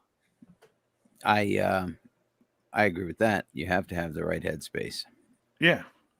Well, because you're going to have a complete change. I mean, like we talked today, Mike, you were like, this is how I eat all the time. You know, you're in that mode. Yep. The way with my diet is like when I get down to my goal weight, I can take the day every Sunday and have the whole day be whatever I want. Right now I do one cheat meal a week. And even then I feel guilty about it, but it helps. But it's a hard mindset if you don't have the discipline to sit there and go, well, I love that cannoli I had today. You know, I wish I could have that cannoli every day. And I'm like thinking, I like the Gatorade bars that I eat. You know what you're going to find yourself doing? You'll find yourself sucking the jelly out of a jelly donut and putting Reese's Pieces inside to melt it. Right? And the warm oven. And the warm oven. Into the dough. My goodness. No, but I that's what I said last week. I had to realize, and this is why every time I've lost weight in the past, it always came back, because I finally realized I can't have a cheat day. That's like me saying, well, I haven't used cocaine all week. On Sunday, I'm going to do as many lines as I want and then go back to not using. It's an addiction for me. Sure. So I had to finally realize there's foods that I can't have, because those fucking carbs for me is like an ounce of liquor for an alcoholic, or a line of Coke for a drug addict, or whatever you want to liken it to. So. Right. Yeah, but hey, I'm like I said, I thank God that I figured it out even at age 53. It's better than never having figured it out or have died from it. Absolutely. You know? Absolutely. Funny thing, when I was that dessert you had, Dave, that cannoli, that looked absolutely amazing. But the weird thing is, I can't have too much sugar now. I'll literally get physically sick if I eat too much sugar. And I can tell when something has a lot of sugar in it. It's really weird. As soon as it's almost like a tingling. Okay, that's a lot, and I know it. And yeah, that had a lot of sugar in it. And the funny thing is, when I got home, like when did we eat that? Was that around? I'm sure it was great. 3 o'clock. 2:33. Oh no, it wasn't bad. It wasn't fantastic. It wasn't my favorite, but it wasn't bad. But I liked my meal when I came home better, which is I had a hamburger patty and then I ate a Caesar salad. This kind of thing is all very individual, very personal. So, you know, whatever works for you or whatever works for Joe or for me, you know, that can be all different. Absolutely. So I wasn't like, I didn't mean to sound, oh, well, you had a lot of sugar in that. That's not what I mean at all. Oh, no, totally. I'm just saying, for me, I can't. I'll get sick if I have something like that. You know what Mike said? You know what that reminds me of? A friend told a story once. He had gone into the, I think it was Marines or the Army, and, you know, went to basic training, and they don't fuck around. It's, you know, you eat only what you're given to eat. And he said after he left basic training, he had a cookie, and he was doubled up on his bunk for like 2 days because his body wasn't used to that garbage anymore. Yep. You know? Absolutely. Where'd Dave go? I'm here. I'm just setting something on my when I got back in. Yeah. Anyways, Joe, you brought up the 7-string. I figured I'd go grab mine. Yeah. Oh, let's see it. Oh, what do you got? Oh, I love a maple neck. Is that a Jackson? What is that? No, it's actually a Legator. Back in 2019, they were having a blowout. I got this for $350. Wow. Now it has those. What are those frets style called, where they're offset like that? Fan frets. The fan frets, but they're supposed to be actually more accurate, right? No, what? It's different scales. Because if you have you have a 7-string, you're going to suffer in tension on like the lowest strings. They're going to be kind of floppy, right? Or they'll make the scale length longer, so the low strings won't be floppy, but the top strings will be the tension will be a lot more as well. So this is a balance. This is like a regular scale on top and a longer scale on the bottom to balance out the tension of the strings. But I just Frankenstein 2 sets together and it worked out fine. Someone was on my Instagram going, "No, Joe, don't do that." And I'm like, I already did it. It came out perfect. I said, Ernie Ball may want to release this as my own signature set of strings. Yeah, that's the workaround. You just use heavier gauges and low range. So, which ones? What gauge? You did a 7-string. Agreed tonight. My 30 minutes. Yeah, Pam's trying to lose some weight. All righty. I'm still bummed I missed your guest. She was Yeah. good. Yeah, she Let was me good. tell She you, was great. Interesting stuff. I have to say that was the first for me. Usually in the room, I'm going to say this respectfully because you know the words I'd use, but she was nice. I don't want to use those words. Usually in a room, I'm the most well-endowed, top-heavy. But between the weight that I've lost, I think she edged me out just slightly. Just by a hair. In the past, yeah, like the Marvel has. You that still look character good in a man man's thing. ear.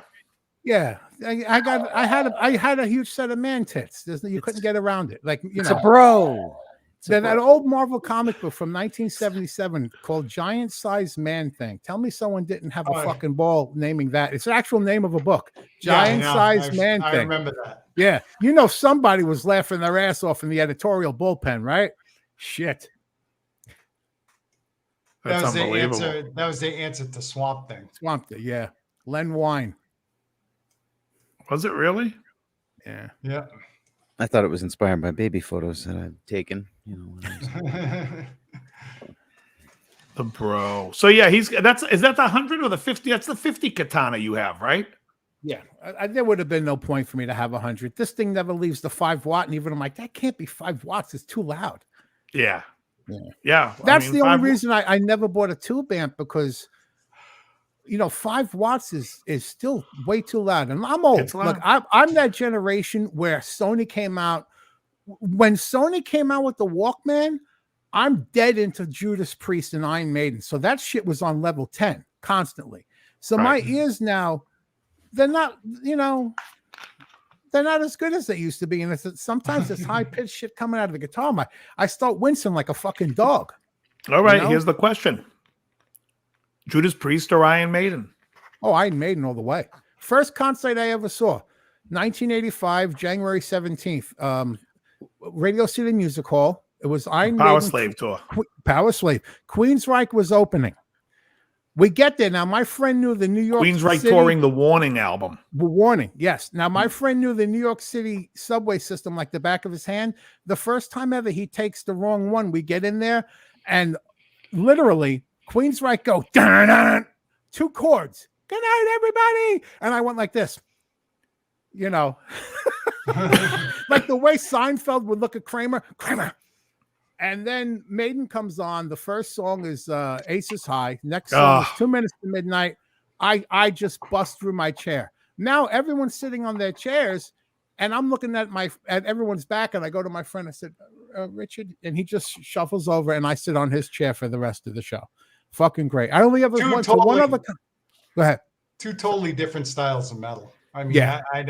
So I mean, like, well, it doesn't. I love when people say that. Like, am I trying to compare fucking the same to the same? Iron Maiden or Iron Maiden? It's 2 bands. Which one do you prefer? That's all the question is. Well, Screaming for Vengeance tour was Iron Maiden opening up for Judas Priest. Yeah, it was the number of the number of the beast. No, Peace of Mind. Yeah. All right. I only ever saw one other concert, May 31st, 1986. Ozzy Osbourne was touring Ultimate Sin. Metallica was touring Master of Puppets. 5 months later, Cliff would die. But Metallica were fucking awesome. But I went for Ozzy, so they were awesome. Both bands were fucking awesome. I saw the same tour, but it was the opposite. I mean, it's like I ended up seeing Queensryche open up for him because Cliff died. So I didn't get to see Metallica. So you saw Metallica with Cliff. With Cliff. And the stage, the stage is like they're on this little tiny stage with the crosses and stuff, like making like the Master of Puppets album. And then when Ozzy comes out, the stage is like a fucking football field. I'm like, where'd the stage come from? Right. Like, oh, you know what that's called? That's called Sharon Osbourne running the show. Yeah. Well, that's cool. That's headliner privilege. You like it, darling. Yeah, she's like Navin Johnson in The Jerk. You guys get to play from here to here, from here to here, here, right, here's your toy. That was great. Right. JP I mean, Lee was awesome. Now, for me to be official, I will say I prefer Iron Maiden over Judas Priest. However, I love British Steel. Oh, yeah. I love the Point of Entry album, and I love the Screaming for Vengeance album. However, Screaming for Vengeance, what, 82? No, Screaming for Vengeance is 82. Number of the Beast was the tour. Yeah. I prefer the what? Maiden stuff. Defenders of the Faith is great too. I always looked at Screaming for Vengeance and Defenders Thanks, of the Jay. Faith almost like, a part 1 and part 2. Unfortunately, I thought part 2 was unnecessary. Well, I didn't care for that. I tried getting into it. Same here. I tried, and every time I go back and I'm like, listen, freewheel burning, and some heads are going to roll. I'm just thinking, I don't know. They sound, it's very swishy to me, if you don't mind the term. It's like I can just see the assless leather chaps. Some heads are going to roll, and I'm just like, yeah, maybe. All I think of is Vito in The Sopranos. It's a joke. It's a joke. It's just a joke. It was the medication. It's a joke. The medication told.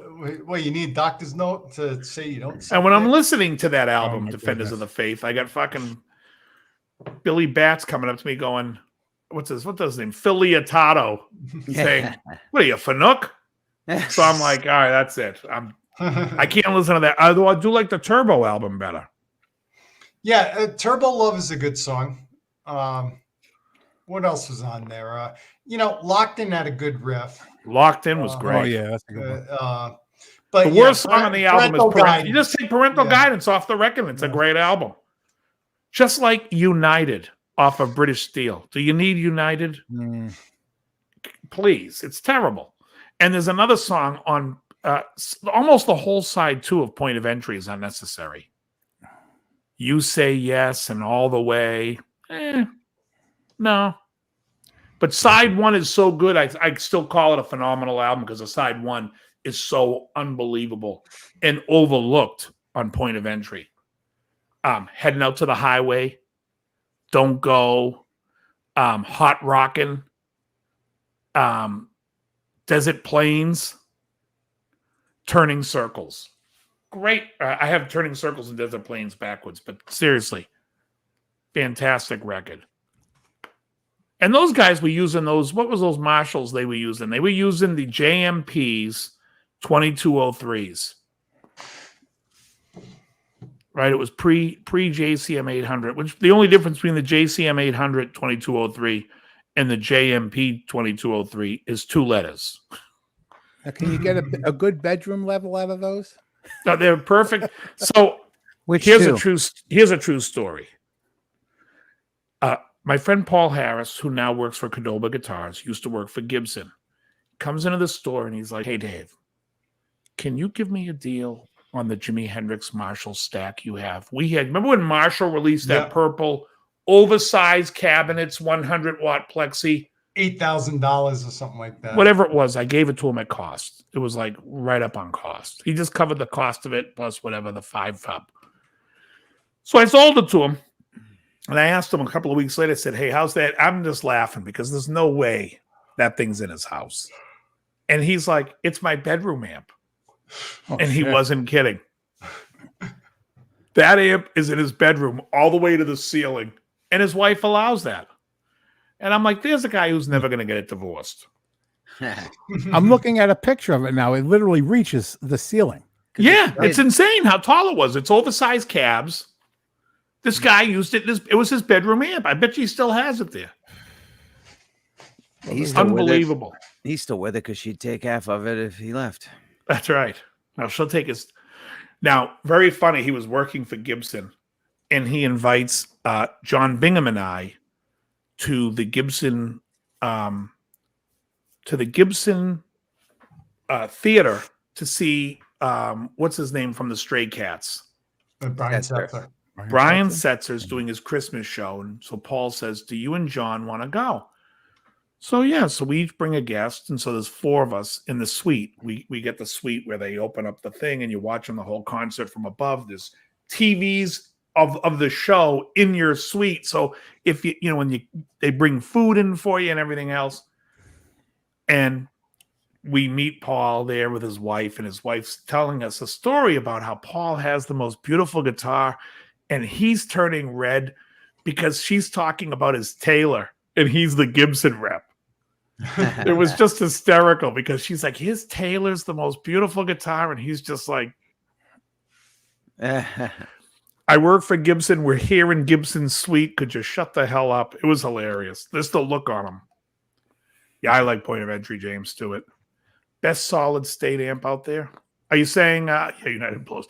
Are you saying the Katana's the best solid state amp? I mean, there's a lot of good solid state amps. None of them begin with Randall. Solid state, I would say Katana's definitely. It's the most popular right now, and it's got a great sound. But hey, Roland Boss is a great. I mean, they're a you know good what company. does, you know what sounds pretty good too? The Fender Mustang, the one that came out recently, and you know what made me a fan of that? If you look at Scott Ian from Anthrax, his Instagram, he was at one point he was doing riff of the day, favorite riff of the day, and it just sounds amazing. He goes, "Oh yeah, I'm playing through my my Fender Mustang GTX 100." He goes, "But I did tweak it a little bit." I'm like, "I bet you fucking tweaked it a lot." All right, but holy shit, did it sound good? Yeah, I play through the Mustangs myself. Jerry Gorham says lead I have 20. the Bronco, the bass one for my bass. Jerry Gorham says lead 20. I had a lead 20 little mini stack that I sold. Yeah, Jerry Gorham has a good collection of little Marshalls. He's got the Jerry, what's the JCM 800 2204 that you have in a in the what's the model number that you have in the combo amp?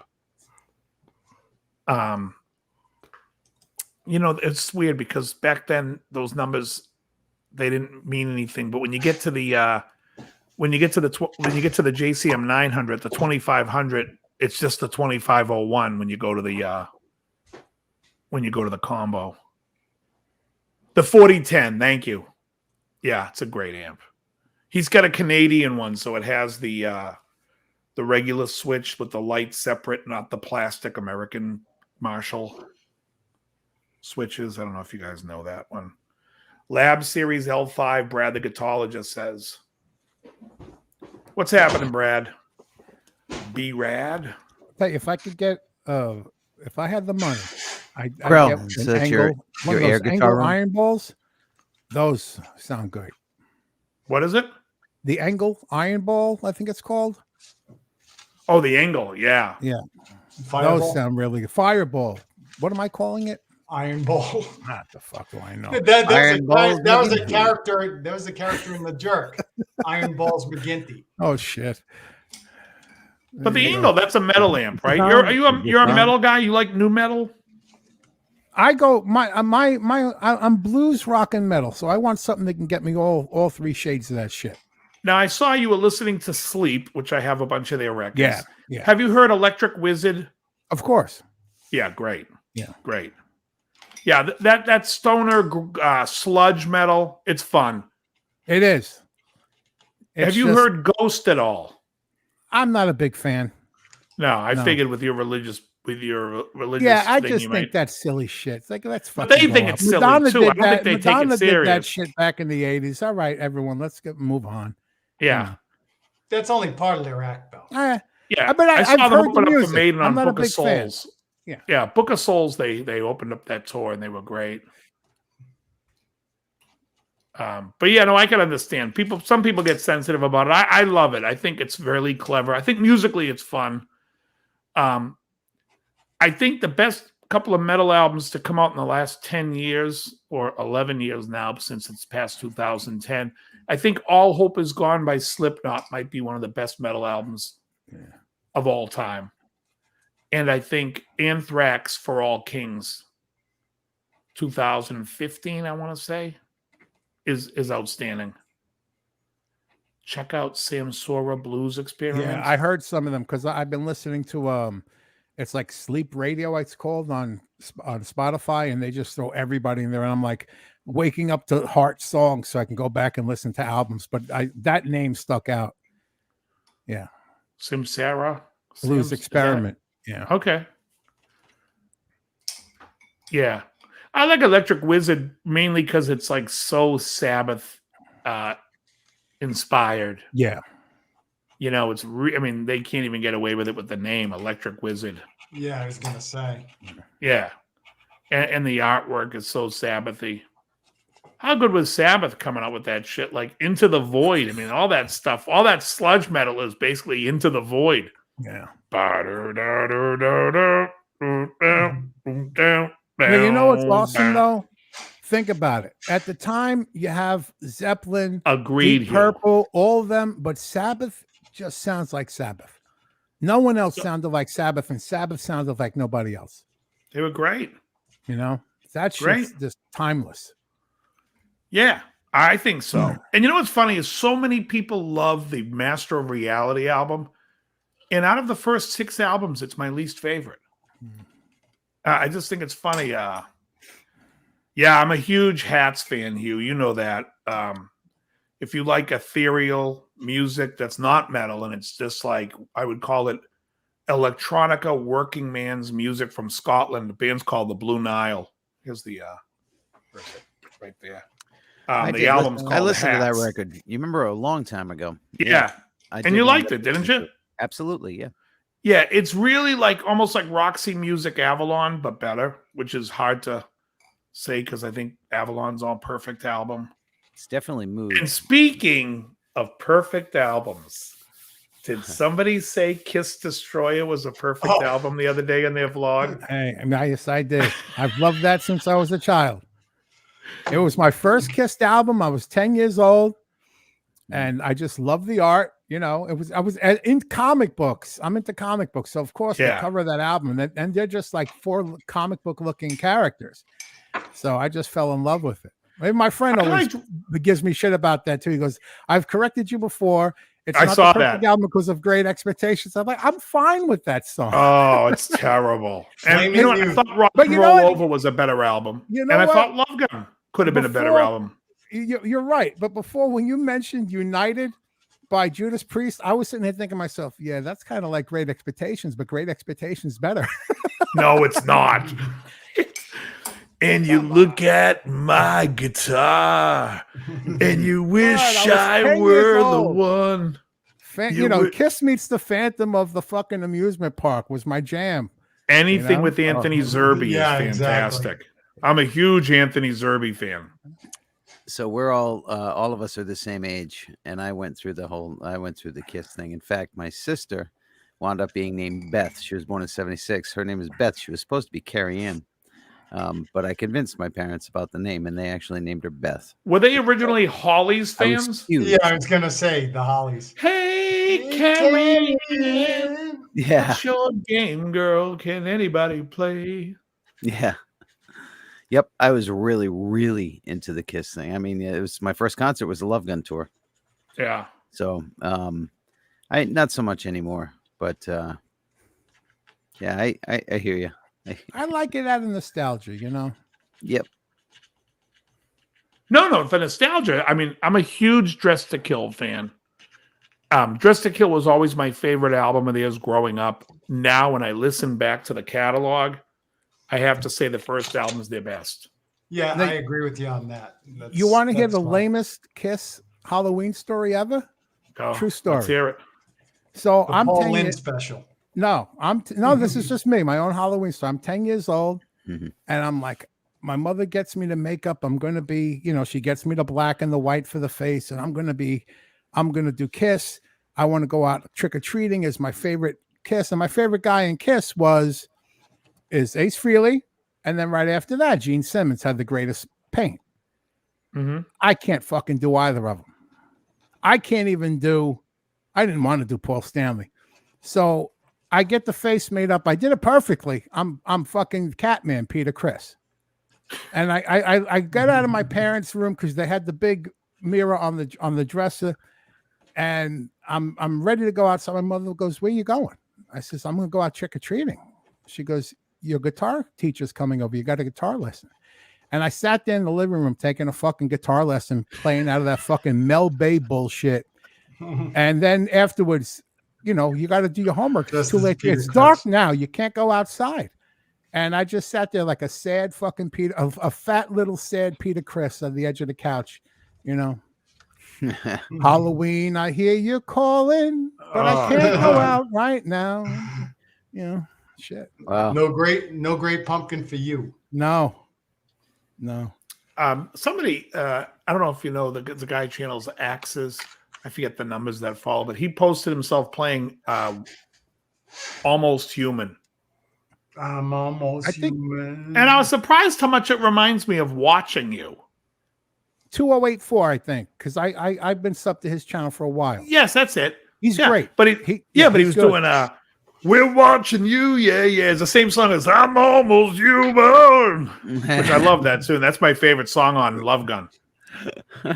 Oh, there's a great video of Gene live going, love him, in his head. It's so amazing, the robotic movements he does. Did you see? It wasn't long ago. Maybe a month ago. Did you see that footage where the entrance, whatever that platform is coming down, it failed and he almost fell off. Who? Gene? Yeah. Could you imagine how scary that must be for those guys? Not only that, they're on those platforms, those coming fucking down, boots. but they're in those tall shoes. Yep. Yeah. Something happened. A cable broke, or one of the motors was let go. Yeah, and the whole thing went. Well, Gene's Depends was leaking and got on the wiring. Wasn't there one time with Motley Crue when Tommy Lee go upside down with the drum kit, the fucking hydraulic stopped and he was just upside down, but he probably never knew what side up he was anyway. Oh, that's probably the smartest he ever was. That's the most bloody end his brain in his fucking The blood life. got to his head for once instead of the other place. Yeah. Right. Not the sharpest. That's happened more than Sharpest once. tool. There's great New Year's Eve footage of that happening. The one that went all the way to the other end of the arena, that gave up. But that's happened a few times. That's right out of Spinal Tap. I just imagine trying to get out of those pods. Stonehenge is a few inches. 24 inches. It's supposed to be 24 feet. But did you ever see when Black Sabbath had the Stonehenge set? It was the opposite. I wonder if they were making fun of that because it was the opposite, and you can barely see the members of Sabbath next to this fucking thing. They probably got them life size. Well, they did a concert in '94. I've got VHS tape or whatever. And when they did Stonehenge, they were actually live, but they had a little skit going on outside. Well, we got the right size thing, and then they can't fit it into the building. Oh man! You see during Stonehenge, you see them trying to cram a piece into the front door of the arena, and it's not going through. Did you guys listen to Ozzy's Boneyard at all? Ever? When I have a Sirius, which is they were talking about Black Sabbath, and I guess they got jumped by a bunch of skinheads. Oh gee. On their first go around of promoting the first album. And the next night they were beaten within inches of their lives. And the next night they wrote Fairies Wear Boots. Oh man, that's great. As a attack back to them. Yeah. It makes me like it more. Yeah. It's an interesting story. I like Ozzy's Boneyard, except when they play anything by Metallica or Guns N' Roses. I never have to hear Rocket Queen another time in my life. I never cared for the song. It's on every 5 minutes. Rocket Queen and the Metallica one they always play as one. Although the other day, was that today? Today, on the way to meeting you guys, they played Creeping Death, and I was like, really? this one I'm keeping on. Yeah, Classic Rewind will have Sweet Child of Mine, and you're almost guaranteed that I'm going to change the channel. Or November Rain. They're playing that a lot too. And Well, that first album, first of all, I never liked Welcome to the Jungle. I never liked that. That was like the first so-called single off of it that we first heard of Guns N' Roses, really. But my friend Dave got the album, and the first song is It's So Easy, and that's been my favorite song on that album ever since. Because they play my Shell a lot. They play me and my friend Dave were listening to the album, and we were surprised at how versatile Axl's voice was on that album. But that's the last time he was that versatile. I mean, just turned into a raspy mess after that. Yeah, I don't mind Mr. Brownstone. I just don't want to hear Rocket Queen again, and they play it nonstop. I like classic vinyl better than classic rewind, even though they're one channel apart. But I'll back and forth. But on the weekends, I like 70s on 7 to hear Casey Kasem. Yeah, it leans more yours, but the vinyl leans more 60s, 70s, and the more 70s. Yeah. Yes, it's more 70s, 80s on Classic Rewind. Yeah, but they all play corporate radio now edit Sweet Child of Mine badly. Yeah, I wish they edit it to the point where they just don't play it. That would be, I mean, one is 3 I tell you though, that's one of Slash's best solos. Though I mean, it's a good no solo. doubt. You know what his best? I think his best is Estranged. There's no doubt that musicianship is good and all that, but yeah, that's awesome. But it's just been played so much that I do not ever want to hear it again. I'll tell you right now, if they played Estranged every time, if someone said every time we're going to play Guns N' Roses, we're going to play Estranged, I'd be okay with it. But it was like LA radio in the 2000s. Anytime they played a Who song, it was Behind Blue Eyes. I wanted to fucking kill that album. I hate Behind Blue Eyes. I hate that song. I hate the B section where it's like, but my dreams. Oh my God, I want to kill Townsend. I can't stand it. Yeah, whenever they do that with a band, it's like they have a whole catalog. Pick something else. Hard to stab. Yeah, it's like when classic radio plays Zeppelin. Right, it's always the same. It'll be rock and roll. It'll be they don't play Stairway that much anymore. I'll tell you right now, just play 10 Years Gone and In the Light, and I'm happy. And occasionally throw in Achilles' Last Stand. Those three, and I'll be good. Yeah, you're gonna limit it to Achilles' Last Stand's one. No, Fool in the Rain's great, but they play it all the time. And I mean, I listen to it every time I hear it. I hear something new in it because that drum beat is so phenomenal. But so awesome, it's ridiculous. But don't play it. Play In the Light. Let me hear In the Light for once on the fucking radio. No Quarters, another great tune. That was on my playlist on the ride home tonight. I remember in LA, this is like about I can't remember the year. It might have been 2006 or 7. No, it was earlier. Anyway, this girl invites me over her apartment and she's like, "You want to watch this movie?" I was like, "Yeah, that's cool." So I go over there and we're watching it. And probably like an hour into the movie, I'm like, "Pause it for a sec. Pause it." It's like, "What?" I'm like, now for your neighbor's cranking In the Light. It's about to, it's just that, that weird keyboard intro. But I could hear it in the distance. I'm like, "Can we just listen to the song?" She thought I was a fucking nut. She was like, "Get the fuck out of my house." No Quarter. The album version or the live version? Both versions are great. Yeah, I like the live version. Yeah, it's great. I think the album version's good. Oh, it's good. I just think one's better than the other. Yeah. I love those dissonant chords in that song. Those sharp 4s, sharp 11s. Oh, so nice. Jimmy Page, what a genius. Yeah. When I was in high school, they took us to see the Led Zeppelin laser show at the Hayden Planetarium. Never forgot that. Fucking awesome. Now, let me ask you, Joe, did you graduate high school in 86? Yeah. Okay. So all of us here are class of 86 on the panel tonight. Yep. And let me just say this, guys. So freshman year of high school was September of 1982. Okay. Led Zeppelin was gone for 3 years. Barely. Now just imagine. Well, wait. Well, Coda the Outdoor came out in 79. 79. Coda came out 79, not 80. Coda, the band was broken up. They broke up as soon as Bonham died. But they were still relevant, though. They finished the tour, I think, the 80. That was with, was it Phil Collins that filled in a show? Or did they ever do a show with Phil Collins? Not until Live Aid, I think. No, I don't know. But I thought Into the Outdoor get them into 1980. I remember that. I was right, but I'm saying, look how that wasn't that long ago. When we graduated high school, Zeppelin had been done. Oh yeah, for 7 years or 6 years. Yes, 6 years, I would say. Now go back 6 years and think how nothing that was. Like that was, we would, you know what I mean? It's like it was right then. Right. 6 years ago. Christ. Yeah. Well, I remember when he died. Yeah. It's Yeah. nuts.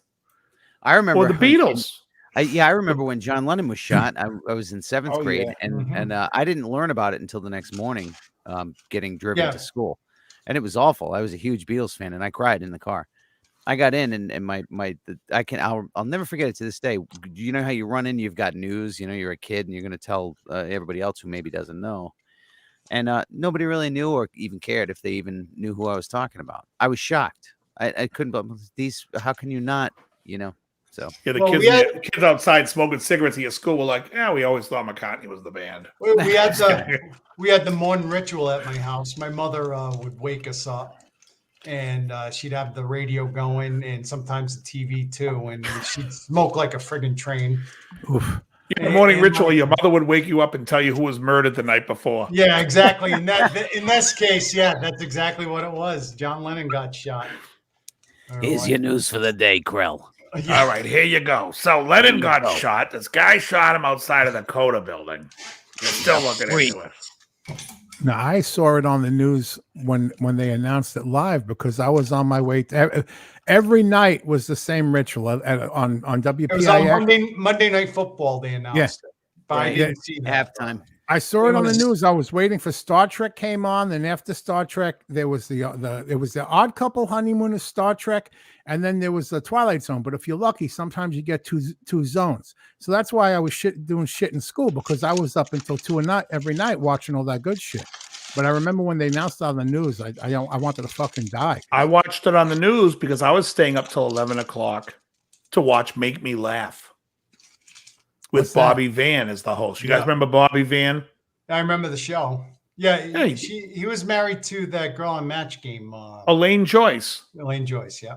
Yeah, and he died from cancer like a year later in 81. But yeah, he was the host of Make Me Laugh. It was all the comedians would get 60 seconds to make the person sitting in the chair laugh. Oh, Frank Zappa was on the show. Yeah, Great. they didn't make Zappa laugh, man. No. All he had to do was probably read him some of his own lyrics. He probably would have. Bruce Baum was one of them. He looked like David Crosby. He was one of the comedians tried getting Zappa. David Brenner was on the show. Gary Shandling was on the show. Roger and Roger. Gallagher got his start on the show. Roger. Yeah. Roger and Roger had a show on Preview. So I used to stay up for that, and I remember it was on the news. Lennon was shot, and then I was like, I was already laughing. I was like, who needs to make me laugh when I have this joyous number? Yeah, it was Patriots versus Miami. Oh, Hugh Caldwell. That's terrible. Sorry to hear that. Oh, gee, Hugh, I'm sorry. I don't have a chat. Hugh says Lennon died the day before his mother did. Oh, sorry, Hugh. Wow, she died young then. Yeah. That would have been what did he die in 80? December 8th, yeah. 1980, yeah. So his mother was probably like, Hugh, your mother was probably around 40, I would guess, or in late 30s. Yeah, maybe. Late 30s.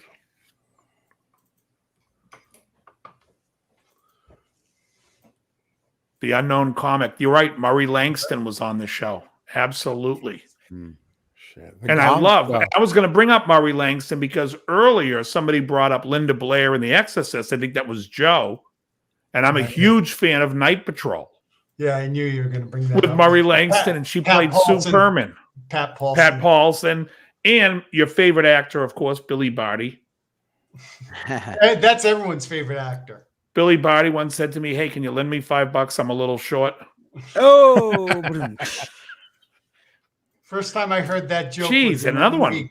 That movie Class with. Oh, really? With the guy who was John Cusack and Andrew McCarthy. Yeah. Well, I think it was John Cusack that said he played a legless guy who said, "Hey, can you lend me some money? I'm a little short today." So Murray Langston put the bag over his head because he was embarrassed. He was a writer, a comedy writer, already known in the Hollywood area. And he wanted to go on the Gong Show.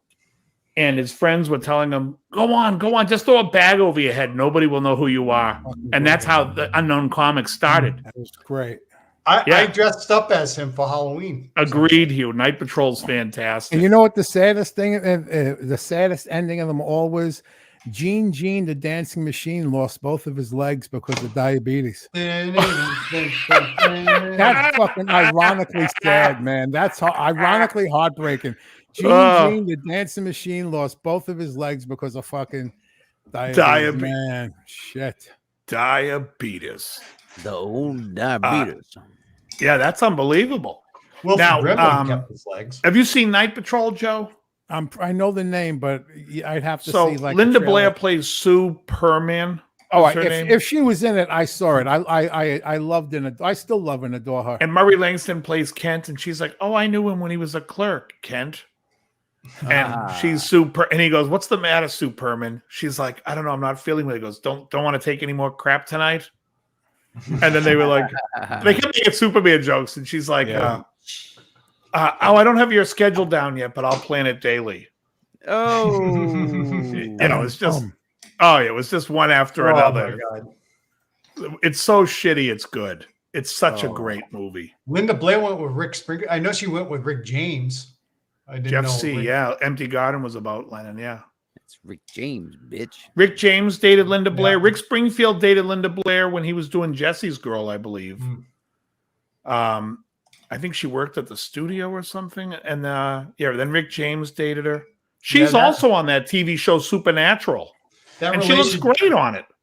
That relationship made heads turn. That's not bad. I like it. That's it. That wasn't bad. Yeah, he wrote a song about her. I think "Cold Hearted" or something like that. It wasn't very nice. Wow. Yeah, song about it. Want to hear it? I wrote a song about Calhoun Tubbs. Here it go. Yeah, Calhoun Tubbs. Yeah, Brad. Yeah, fuck your couch, Eddie Murphy. That's classic. What's that from? Any Chappelle show that had Charlie Murphy on it was just fucking classic. Yeah, Charlie's no longer with us. Yeah. Do I like Neil? Is that supposed to be Geraldo? What does that say? Neil Geardy? Is that a guy? The hell's Neil Geardy? Yeah, I think he means Neil Geraldo. I think he means Neil Geraldo, though. I do. So much that I bought his signature guitar, which just sold a month ago. I sold. Oh, he's joking. John Taylor's joking. Gentlemen, I must leave you. But all righty. Joe, Great it's seeing you today. Nice to meet you. Mike, it was nice to meet you. I'm Take pissed care. though. I can't believe I want to thank you for picking up the check, by the way. Oh yeah, thank you very much. No, but next time it's your turn. That's all. That's right. Right. Fuck you. You're on your own. Nope, that's it. All right, take it easy, You're guys. on your own. Take care. See you later. Girardi? I don't know who Girardi is. Neil Girardi? I meant Geraldo, but it's like. Yeah, when I looked up that name, there was like a lawyer or something at one. I don't think he means a lawyer. What, Neil Girardi? Yeah. I don't know what he's talking about. I think he means Neil Giraldo, but I don't know. So who's Neil Giraldo? He's The the guitar one that's player from married to Pat Pat Benatar. Benatar. Oh, yeah. Okay. I liked him. They called him Spider. Spider, come over here and get me a drink. What am I, in the pay no mind list?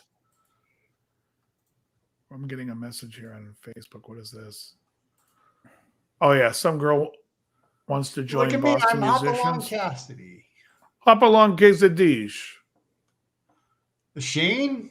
Oh, Pat fuck you, Benatar's Shane. husband is Neil Giraldo. Yeah, he's fantastic. I think he's a great player. I like that couple a lot. He didn't find shit in Al Capone's tomb, though. No, Neil Giraldo Rivera. That's what he should be playing for amps. He should be playing those amps. So when people say, "Hey, whose amplifier is that?" That's Neil Giraldo's Rivera. Oh, ba-dum-bum. It's better than your turning heads joke.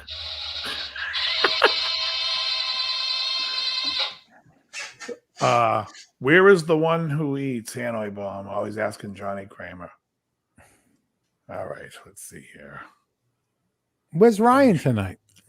Yeah, Ryan said he was going to his grandmother's to do something, and he was like, "I'd probably be late." I said, "Don't worry about it." But you know, Ryan's The Incredible Hulk will not be presented this evening.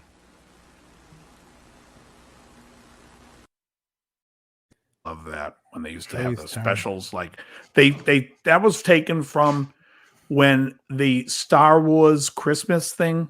Remember that horrible show? Oh yeah. That was when they canceled the Incredible Hulk and Wonder Woman that night, so they could show you that awful thing about Chewbacca's whatever that day was. What was that? His kid. Oh, Boy, that did not age well. Carrie Fisher was high as a fucking kite. You can tell. oh yeah. She's fucking. Can I get my videos on your Facebook page? Can I get my videos on your Facebook page? I don't even understand that question. What videos are your videos that you want on my Facebook? I don't even see the question. It was Dawn said it, but I don't understand the question. Here's the question.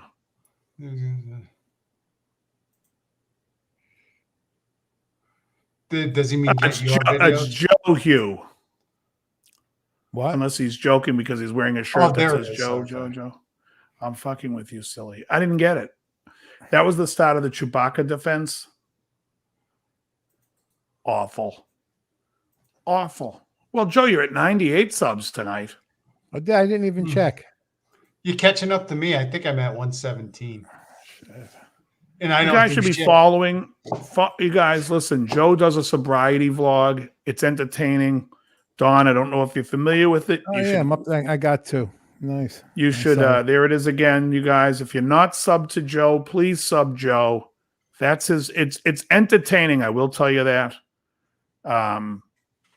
It's good stuff.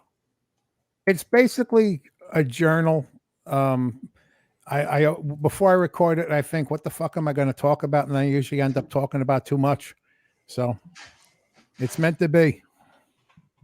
If you get a laugh at it, you get a laugh out of it. It's just, think of it as 20 minutes to take you away from your life to watch a train wreck of someone else's. A close friend once said to me, Joe, and this is fucking true. He goes, Joe, every time I think I have it bad, I think to myself, well, it could be worse. I could be Joe. Oh, that's awful. Oh, I told him to go fuck himself. I almost killed him that night. Fuck him. That is awful. Let me see something here. I should have. What did I do with it? Did I? Yeah, have if it on my anyone hears computer? any screeching, Mikey just started his midnight routine of screeching and all that good shit. Oh, he did. Yeah, the man sounds like something out of a horror movie. So why? What causes that? Well, he's got cerebral palsy, and then the encephalitis cooked his brain. So he just it's what he does.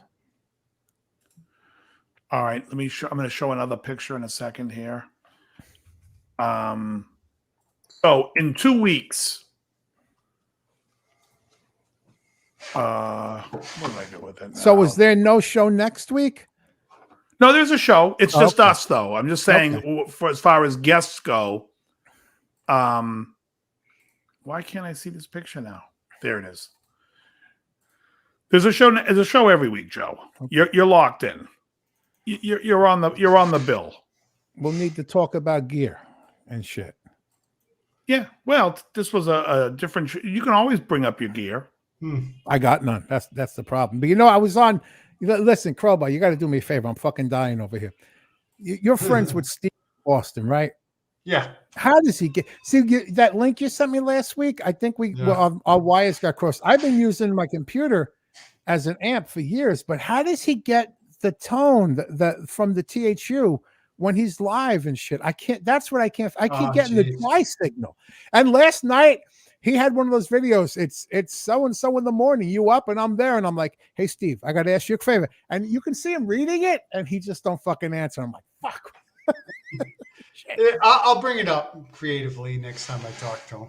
Yeah, because it's like he mentioned it once before, but it was a while back before I was even trying to do that shit. Oh, yeah, now, okay. Are you trying to figure out how he gets such a good tone doing That's it? funny. No, Or are you I trying to have figure out his patches. I have the same program. I've had that same program for years, actually, because he was using it. I'm like, that's pretty fucking good. But when he goes live, you hear his voice and you hear the guitar. When I try to do that for my videos, I'm hearing only my dry signal. It's recording the. Dave, can't use that potato for that. I told him if it was on a PC, I know how to solve it. You need to use a mixer on a Mac, and what you do is you make the. I've used 2 now. And okay, so what you have to do is you have to use the sound card, the THU, as an input into the mixer. I am. Then where's your dry signal coming from? It's bypassing the mixer. It's I don't know what the hell's happening. It's taking the dry signal from THU. It's not taking the signal that THU turns into that. There's got to be a switch. There's got to be a switch in the software. Yeah, I don't know. It sounds weird. And I could turn my amp on right now and talk and play my guitar, and you would hear it like Steve's. You would hear it with distortion only as through the amp. But you're talking a real amp. Right, but I'm only using you won't hear it here. I have it going USB into the yes, you're talking about software. That's why I say you have to use the software as the input to the mixer. I am. That's what I'm using. It goes before the mixer. Yes. And I've actually Googled this shit, and a lot of people having the same trouble. And it's like you never find a straight answer for this shit. But Steve kind of cracked he's cracked the code. And if it's something that I'll move to my PC. It's time to get a new PC anyway. But I mean, the Mac is great, but oh, Mikey, give me a fucking break. How are you going into the see, Steve's going in, I think, with a mixer also. He's using an external mixer on the input. External, yeah. So he could be separating it like you can't be. Yeah, he's separating it before he even goes in. Yeah. How many channels are on your input? Just 2? I got 2, but and it works as a left-right. Yeah. Yeah, it sucks. Yeah. Let me look up what the Mac uses, and I can tell you because I know how to fix it in a PC. I know how to fix it, no problem. I just want to say, folks, in 2 weeks on the 14th, I have a dear friend of mine. She's been a friend of mine for 25 years. She used to advertise for my shirts for my band. She's going to be doing it for my show again. She is on this month's cover of Harper's Bazaar. She's been on Muscle and Fitness. She's going to be a guest in 2 weeks. Let me just share the screen. Wait a minute. You sent me this girl's picture. How could you be her friend for 25 years? She looks like she's 22. Well, I might be giving too much away about her age. But anyways, Santana Rodriguez, that's her. She'll be on the show in 2 weeks. Gorgeous. Yeah, very pretty girl. Nice one, Krell. But yeah, she's been on multiple magazines, but she's going to come on, hopefully be wearing her Dave's Guitar Channel shirt. But yeah, so that'll be 2 weeks. Next week's it'll be just the regular. What happened to Weeze on Music? I have no idea. He kind of disappeared. I don't know if John's still even making videos. I don't know. I invited him on a couple of weeks ago, and he just didn't seem interested. And who's this? To him. Guy named John Suzanne. He's Weeze on Music. So, but I don't know. He hasn't. I sent him a link. He felt like I don't know. I mean, everyone does their thing.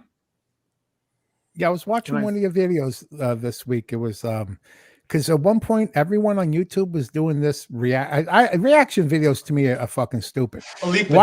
Yeah, and that's what it was, and it's like the guy I can't play nowhere near like that. I mean, the guys, but after 10 seconds, I want to right, But I watch. I don't even know whatever the fucking guy's name from Sleep is. He's doing the same thing, and I'm fixated.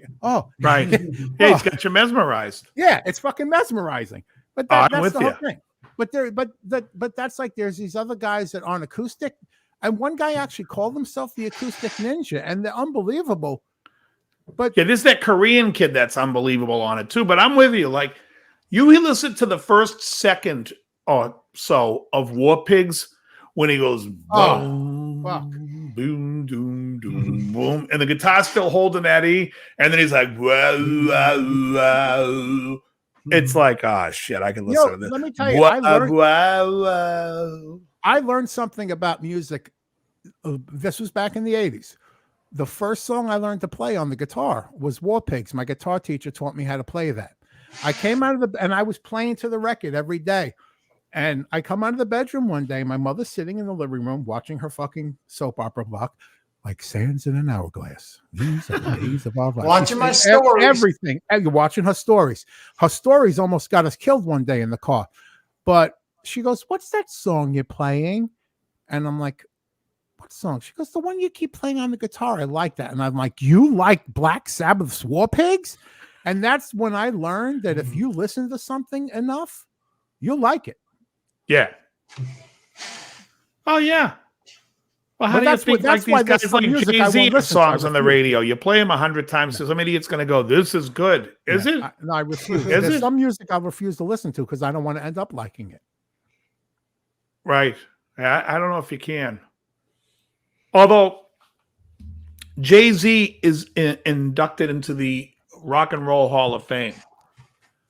I didn't even know he was around for 25 years, let alone his output. And I think Todd Rundgren got inducted this year too. Somebody like that should be inducted. And then you have Jay-Z. Yeah. Like, what the hell does the Rock and Roll Hall of Fame have to do with rock and roll anymore? Or anything? They inducted Run DMC, and I love Run DMC, but it's a rock and roll hall of exactly. Now, they did some rock stuff, but they weren't a rock band. Yeah. You know, I could see doing stuff like that as honorary inductees. I have no problem with that.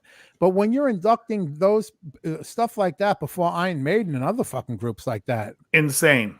Well, there's something wrong. Yeah, it's bullshit. Okay, who got inducted here? Who's the class of 2021? Carole King. Okay. LL Cool J. Ladies love Cool James. The Go-Go's. They had their own period in history. They did. Yeah, I like Our Lips Are Sealed. Jane Wyman, I love her. Absolutely love her. Tina Turner. Okay. Todd Rundgren. All right. Randy Rhoads. Well, yeah, that was good. Yeah. Gil Scott-Heron. Kraftwerk. Who was Gil Scott-Heron's song? Was he the one that did What's the Word, Johannesburg? I think that was Gil Scott-Heron. Go on. Billy Preston. The Fifth Will Beatle. It Go Round in Circles? Sixth Beatle, whatever. Okay. Charlie Patton, old blues guy, I think. And music executive Clarence Avant. They're inducting executives too. Oh, geez. No Jay-Z? Yeah, Jay-Z was at the beginning. Oh, okay, yeah, because they said Jay-Z on the radio. I get all my news from Sirius XM, and they better be right, because I pay a premium for it. But Jay-Z and Todd Rundgren. Could you imagine Todd Rundgren's has like about 400 albums? Yeah, he hit big in the early 70s, and he's just getting in now. But back then he was putting out albums like Something Anything in 72 is a double album. 73 put out an album. I think 70. Yeah, then the album Todd in 74. Just album after album. Hey, thanks for all the great work and the wonderful material. Hey, Janice Lala. Thanks for all the material. And then we're going to induct Jay-Z. Oh, I couldn't tell you one song he ever did. And I don't know how it applies to rock and roll music. Well, why not just put country music in? He was inducted by Obama. Why isn't country music in there? I think R&B has more to do with country than rock and roll. They share a lot of the same songs. If a song is a hit in country, if Lovin' You Is Wrong, I Don't Want to Be Right, R&B hit, country hit. I Swear, that John Michael Montgomery country hit, R&B hit. What's the one? They read you Cinderella, you know that one. I Can Love You Like That, country hit, R&B hit. So if those guys are crossing over hits, why aren't country guys getting inducted into the Rock and Roll Hall of Fame? You know, with Jay-Z, he hit exactly 25 years and he Excellent, got Hugh. in on the Great first, Simon and he Garfunkel got in on the reference. first shot. Now I'm looking at an article that's over a year old, but the list of people who aren't in it, you got George Thorogood's not in there. Jethro Tull isn't in there. Ridiculous. They Ozzy and Motorhead aren't in there. Even Blue Oyster Cult, Billy Idol, Bachman Turnover. It's like, how do you not have Thin Lizzy or Boston in there? Come on. Yeah. Kansas Jay-Z needs to get in there first. Who? Jay-Z is more important than Boston. Yeah, How the hell Run is DMC. Spinal Tap not in there? Right? And that's a parody. They deserve to be in there before these other bullshit. I think it's just absurd. Hey, is Brad still in the chat? I want to just tell Brad I did a lesson that's coming out not tomorrow, but a week from tomorrow for Big Wheels by ELO. Probably the only other person that knows that tune besides me in this chat. I don't know it by name, but I'm sure I know it if I heard it. It's on Out of the Blue. If you knew the album Out of the Blue. You got to remember, my brother was 7 years older than me, so there's shit I had to listen to because I had no choice. Yeah, no, I know. That's how I know a lot of music too. Is from my older brother. We are Motorhead and we play rock and roll. I like the Motorhead album. The Ace of Spades was a good record, and Iron Fist is a good album. You know, it's a great album by Motorhead, and one of my favorites, Orgasmatron. That was one of the later ones. Yeah, 86. That was 86. That's right? that's probably why I loved Fist it. Was one of my favorites. I loved Iron Fist. I remember my friend Mike had that tape, Orgasmatron. He was playing in his Krakow tape player that used to eat tape. God, he used to have to pull the tape out, rewind, put it back in. Have you guys seen MacGruber? Who? Not yet. MacGruber. Will Forte. Will Forte is playing the MacGyver character, and he I saw comes that. out of retirement in his Miata. He's got a pull-out Blaupunkt radio. Yeah. Oh, it's so good. The pull-out Blaupunkt.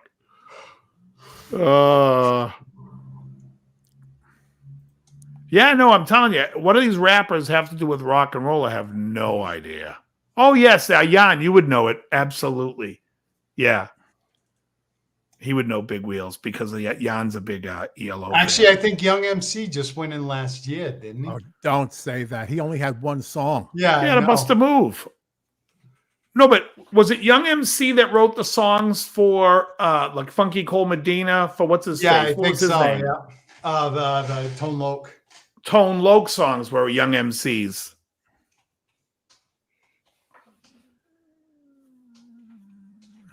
Using the pencil to wind up the tape. God, remember that when the cassettes? You know, what was a great live album was the Kinks' One for the Road. Very big album in New England. It's funny how bands are regional that way. Yeah. I mean, like as a kid, did you ever hear anyone talk about Montrose? No. No, I never. Not until Sammy Hagar became, but on the West Coast, they were a big band. Maybe Ed Dana was a big Montrose fan in Ohio. I got all the news I need from the weather report. Who gave a thumbs down? I should have 1 million of them by now. Well, you got 7. I have 7 thumbs down, folks. Okay, I'm seeing 8. As long as people aren't slacking. I haven't refreshed. But there are people that comes by to give a thumbs down just to give a thumbs down. Yeah, well, because they got nothing to do. They have no life, and they're sad people. Yeah. Very sad folks. Somebody was doing that to all my videos, and I kept thanking them and praying for them. And I guess they either got bored or they're like, well, he don't really care. He's praying for me. I don't want that. Right. But hey, what are you going to do? Yeah. My friends were getting upset. I can't believe someone's. I says, no, pray for them. That's okay. That's any interaction. YouTube looks like it's positive. I know it. It's so funny, but how pathetic and sad are you? Like, I'm going to give somebody a thumbs down. There are things I would give a thumbs down. It's so sad. Like, get a I life. appreciate the effort. You know? Yeah. It ain't easy putting out a video. But whatever. I mean, it's sad. It really is like, what an existence. I'm going to go on someone's thing and give them a thumbs down before they even start. Okay. Oh, by the way, Dave, so you're a petty douche. But that Thank happens. you. That happens to Hippie all the time, and I'm like, the fucking show hasn't even started yet. What does this guy stop by early to fucking do that? Yeah, it's like, but sad. It's a sad thing that people would do that because it's just sad. It's like, why would you? If you don't like if you don't like Hippie's channel, don't go to it. No, don't go there. The same thing. If you don't with like my anything. channel, don't come here. But if you're gonna come here to give me a thumbs down, actually, I'll take the view for sure. I have to admit, one of those thumbs down on mine, right at the beginning of the show, when we were looking at thumbs down, I said, wow, you already have 3. Now it's up to 9. I clicked one to add one. I was going to say, well, there you got another one, but we started talking about something else. So I can actually take that off right now. Oh, go ahead. You're up to 10, so I just hit a like. To me, it shows 9. John Taylor, I'm like the stranger, the main character in the book, The Stranger. They're gonna hang me tomorrow. I just hope a lot of people come to watch. You guys ever read that book? Nah. Thumbs down are better than thumbs up. It has more feeling behind it. Actually, thumbs down are better than thumbs in. Just ask the proctologist. Okay, go ahead. Well, they don't use that thumb. The more you stray from talking about gear, the more I'm in. Oh, really, Bendeo? You're not really digging the gear talk, huh? You're listening to Gear Talk, where we talk gear. Well, so if you're gonna be a session guy, you want to make sure you have a guitar with a maple neck and a rosewood neck. Yeah, right. You need those different tones. My favorite is to go on other people's channels just to listen to the misinformation they're spewing out as pros. It's my favorite. When you're in a session, you want a P90 guitar because sometimes the producer will want that hum. Yeah, they will. They want you to hum the fuck out of their studio and get the fuck lost. Hey, is that a P90? Yeah, you like that hum? I sure do. You're fired. Get the fuck lost. Well, let me get somebody in here that can play. Now, do you have every kind of amp? I love them that they said that when you do sessions, you need like a clean amp, a distorted amp. I used to show up to sessions with no amp. I would plug into whatever. What do you got? Whatever amp farm they had, the Sans amp rack mount thing, whatever piece of shit gear they had, they wanted me to sound in, and it sounded fantastic. It doesn't matter. I could go do sessions with this Mustang and a USB cable. It would be fine. You got to make sure oh, brother.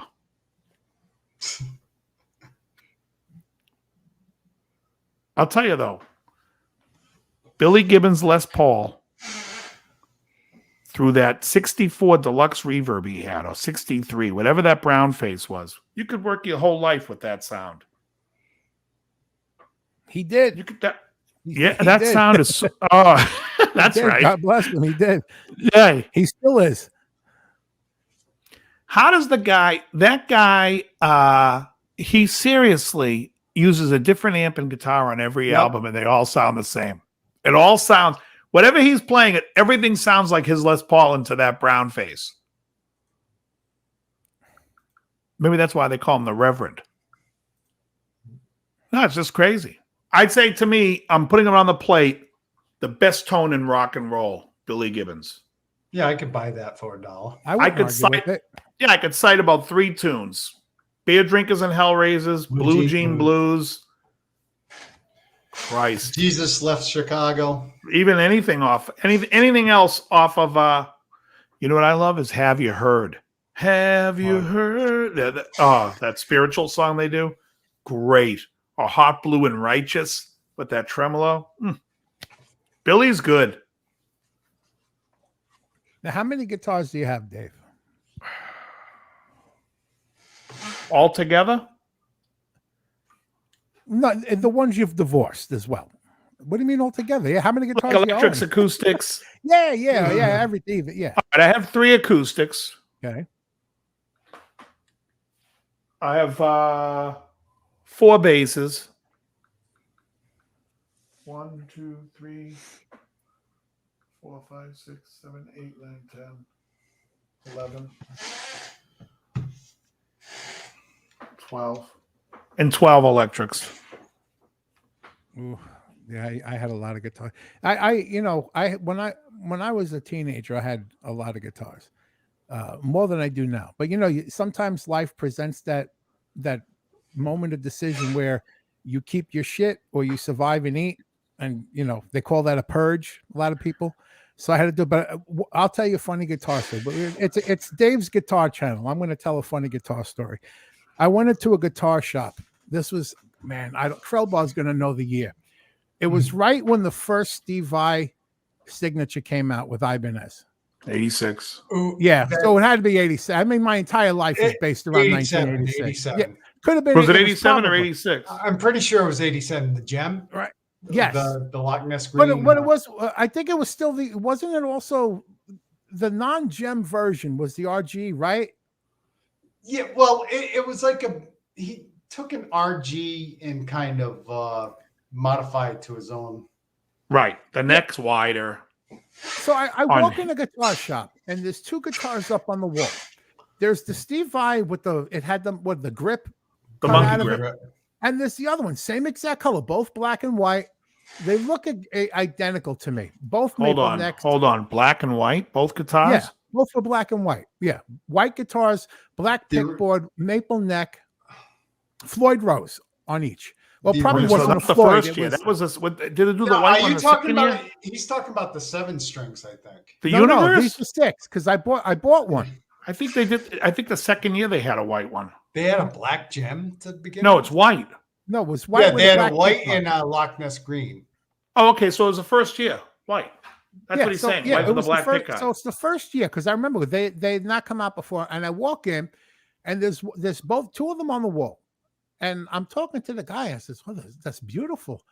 I said, "But why is one of them $9.99, the other one $12.99?" He goes, "Oh, that one's the Steve Vai one." And immediately I went, "Oh, fuck him." But who the fuck is he? I knew who he was. I loved him. I loved the hell out of him from David Lee Roth and all that. But my immediate response for $300, the Italian from New York response is, "Well, who the fuck is he? Fuck him." I bought the one without, thinking back. If I had bought his and still had it, but I had to sell mine. But that was a man. Was that a good? Yeah, the gem was selling for like $1,200, I think, in '87. They were selling for. Yeah, and I mean, they were signed.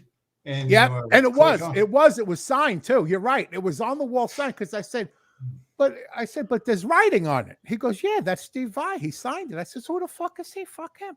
I bought the one for you gotta save $1. I saved $1, but I had to sell that fucking thing. I love it. So Jerry says in the chat, he says, talk about the Takamine. So Jerry came out to an acoustic gig of mine 2 weeks ago, Jerry? 2 weeks ago. He came out to a gig I played in Plymouth, an acoustic thing. And Jerry was just loving the sound of this acoustic guitar that I play. And I'm using the cheap alto speaker that I found on Craigslist for $100 off somebody. It's a big alto outdoor speaker. Goes on a stand. I'm plugged into a hardwire reverb pedal with a long reverb. And then it goes into the, I would have closed your camera for you. It goes into the mixing board, which has a short reverb. So there's like a long, short reverb thing going on. And it sounds really nice. Now, the Takamine comes with a cool tube preamp. So the preamp has a 12AX7. It has this real natural compression. It sounds unbelievable. I got rid of all my Taylors when I first heard this thing because you don't need a pedal board with it. It just compresses and sounds nice. And then the reverb makes it bloom. And so Jerry really dug it. It's got a super wide neck for fat hands like mine. It's got a 1 7/8 nut width. It's great. It's the 740 FS. What is it from called? Takamine, made in Japan. Beautiful guitar. For the money, I'm telling you right now, it's one of the best guitars out there. Jerry loved it. Jerry wanted me to talk about it. There it is. It's the TS 740 FS by Takamine. It initially was, I think, designed or made for David Lindley from Jackson Brown's band. What's the cool tube preamp is the shit, Jerry. It sounds great. Jerry can attest that I'm not just saying this. Jerry thought the sound and it was just fantastic.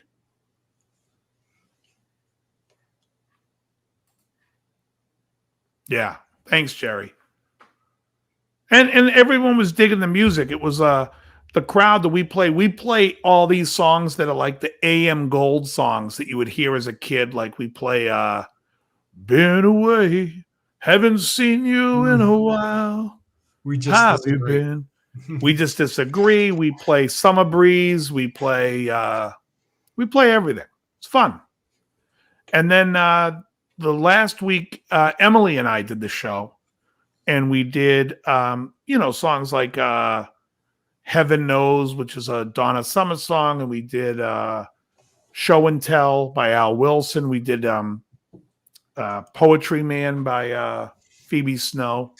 It's a good sounding gig. If anyone is in the Boston area, Massachusetts area, I'm at this bar every Saturday at 9:30 to 12:30. It's called Martinis. It's in Plymouth, Mass.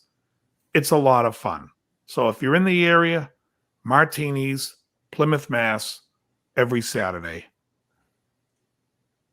It's good. You'll have a fun time. Does anyone ever record the show and put it on YouTube? Let's see. We have a couple of shows on YouTube, not from Martinis, because it's really hard for me to put my phone. Like I have a gimbal for my phone. Do you know what a gimbal is, Joe? Yes, it's an old show. They said we're going to send you from Macy's to gimbals. That was in Miracle on 34th. No, it's a gimbal is like this thing that has a stand. And Yeah. So we do All This Love, Jan. But there's a couple of shows that are on my YouTube of us playing different. I think we filmed the last few times we played Conrad's is on there, but not the Martinis because I haven't got a place to put my gimbal because right across from us is the bar and people put their chairs backwards and watch us. They have their back to the bartender and but I'll try to get it. I'll try to figure out where I can sneak a table there and film us. It's difficult. Yeah, live stream it. Well, I've done it before. I've live streamed many times, and it's fun. It's a lot of fun. Now I had a Takamine. It was I don't know what number it was. It was 4. Like it cost $450. It was like the G series, most affordable one. But man, it sounded beautiful. Yeah, that's a G series made in Korea, and they were good guitars. They were good guitars. Yeah, the Japanese Takamine were the original Takaminis, it's a factory that was built outside of the Takamine Mountain. And they actually were trained by Martin Guitars. They made the first Martins, the Sigma Martins. When they were cut off from making it at that factory, they made Takaminis in 1974 to like 76 or whatever it was, 79 maybe, with the Martin logo that says Takamine. And then Martin was like, "Can you kindly cut the shit?" And they did. Takamine Martin logo. Oh, yeah, you'll see it. Yeah, I want to see what it looks like. It's basically Takamine written exactly in Martin font. Yeah, exactly. Takamine and Company. Yeah, just like Martin. And and they were just like, "Can you cut the shit? Please put your own logo on it." Take mine. They made one that looked like Guild too. Oh, that's funny. Well, they were. Yeah. And Guild for a while was making some really nice guitars in China. They were being made out of the factory that Eastman was being made back when they were called the GAD series, the Guitar Acoustic Design series. But I don't know what's gone on with Guild since Cordoba acquired them, so I don't know. But I think we're coming down to a lull, and we'll call this one, and we'll. Well, I was actually going to show that Takamine with the Guild. Oh, go ahead. Put it up. Hang on for 1 second. Yeah, go ahead. I just didn't know. I didn't know if Joe has a limited time. I know he's got to do his vlog still.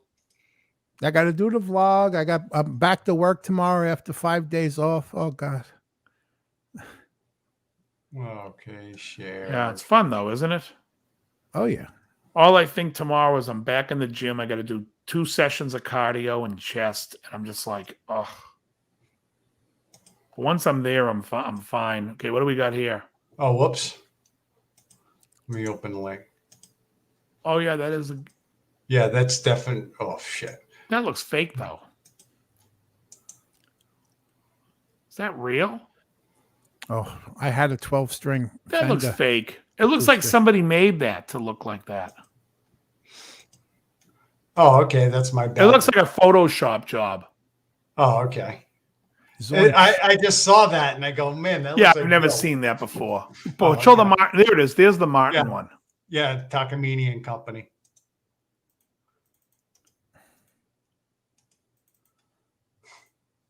Yeah, see if you can make it any smaller. Yeah, I know. It's like, let's see, it's gonna lose its resolution. There you go. No, it looks good. 1962, Takamine and Company.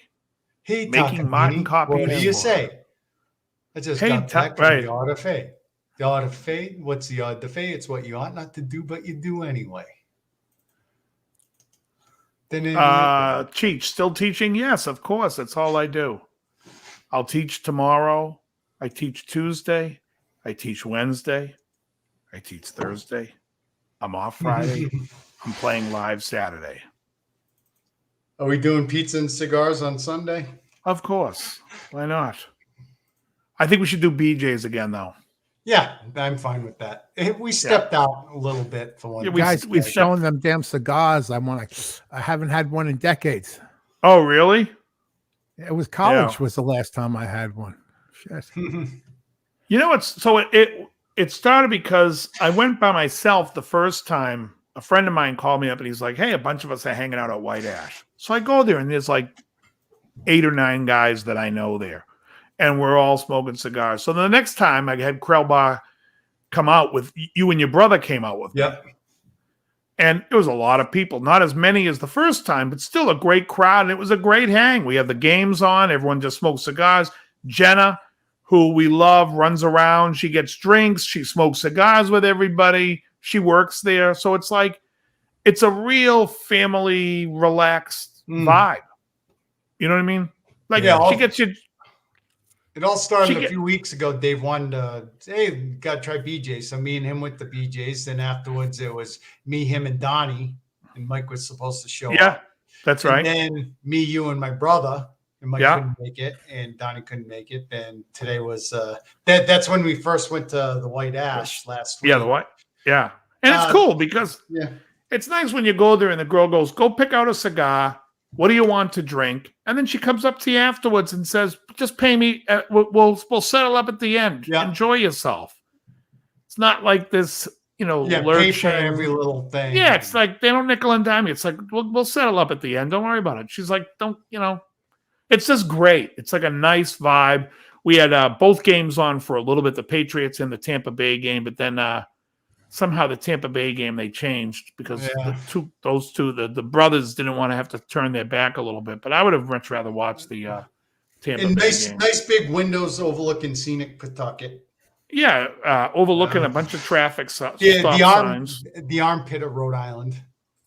Yeah, good time. If you lived up here, Joe, we'll have to have a cigar at some point. Well, if I tell you what, if I end up homeless, I'll take a cab or something. I'll be knocking on your door like fucking Felix Unger with my cast irons under my arm. Right.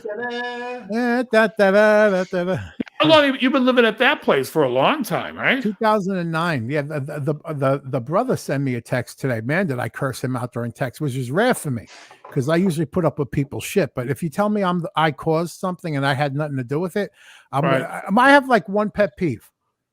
Never tell me I did something I didn't do. I'll no problem. Yeah, I'm no problem admitting to any of the bullshit I ever fucking did in my life. But when you tell me I did something I didn't do, I go nuts. So, we got this lawsuit with the fucking homeowners association, and he missed payments. Now this is the second lawsuit. The first one, there was one payment left to pay. He never paid them, so they sued again.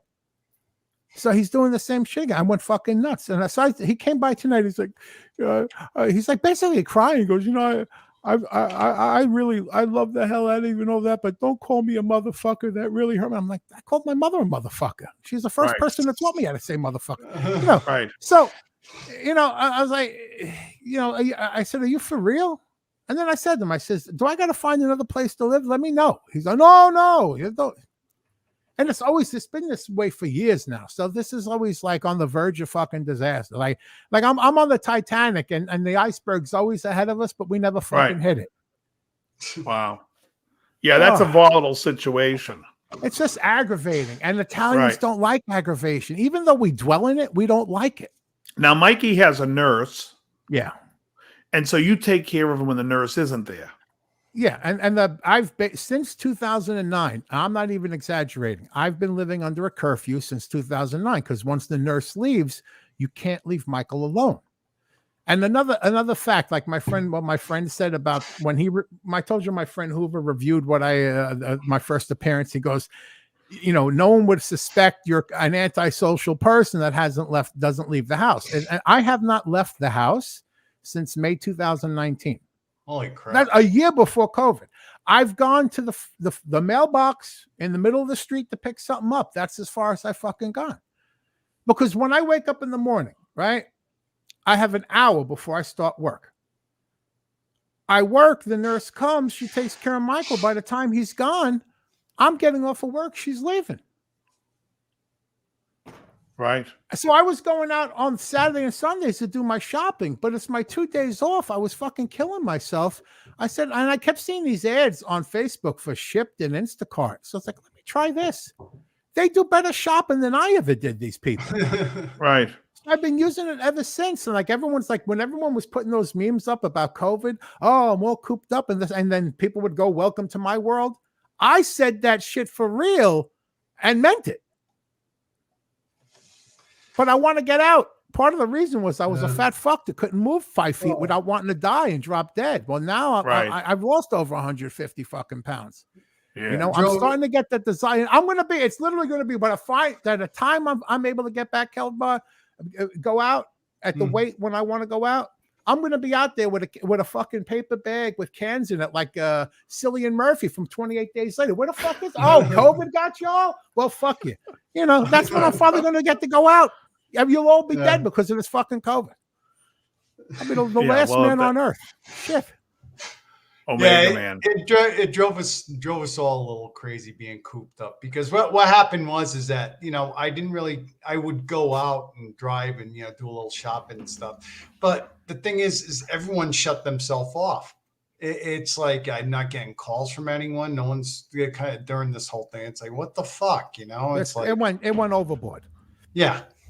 And this summer, I thought was going to be the turning point. I thought that this past summer, I go, okay, this is it. We had the lousy last year. People are going to have some backyard get-togethers and talk outside at least. It's like, no, nothing happened. It's like the Twilight Zone. Everyone's afraid. But that's why the nurse disappeared from some he said, she said bullshit. So and she got in her head that for 4 days she can't be near Michael. So I finally have a job where I get paid sick. I can accrue sick hours. I had to use it all because there's no one here to take care of Michael. Yeah, the thing is, you can't get the vaccine and not be afraid because there's always a variant. It's Bill Maher finally said something that I agree with because I've been saying it all along. It's like it goes up and down. It's a fucking virus. It's a virus. Yeah. Infections are always going to go up, and if you keep tracking the infections, it's just going to go on forever. Yeah. It's about how serious the outcomes of the infections are. But anyways. And I was trying to tell the nurse, I said, hey, thanks, Dorian. The new nurse you have on the weekends, I said, she's had COVID, right? Her face turned white, which is she's not white. So for her face to turn white was she was very much in shock. And she started like stuttering. I said, yeah. I said, I found out to my horror. I'm sitting at the kitchen table and she starts going, oh yeah, when I had COVID. And I'm sitting there going, oh, fuck. And I'm like, and I said to her, I said, when you have a virus, your body defeats the virus, but the virus is still in you. And she just looked at me like, that's science. We always have these viruses in us. When you get And you have over the something, Well, we have the antibodies. antibodies yeah, to fight them. and your body builds up the antibody, but it doesn't, open up a door at night when you're going, get the fuck out, we beat you. No, it gets subdued. No, it's there. Well, it's actually, you don't have the virus. What you have antibodies for next time the virus. Yeah. Well, you know what I'm saying. I'm giving but the you dumb can't down really, version. you can't really spread it or anything like that if you've had it. That's. But you can. I think isn't there a thing called group Sex? Yeah. No, where you give the antibodies. Where people herd immunity. Herd immunity. Yeah, Thank you very much. Yeah. And this, I mean, I'm just watching something. The CDC is hiding a lot of information. They always like if you fucking want to find information on okay, what's the percentage of people dying that were vaccinated and stuff? It's sketchy getting that information.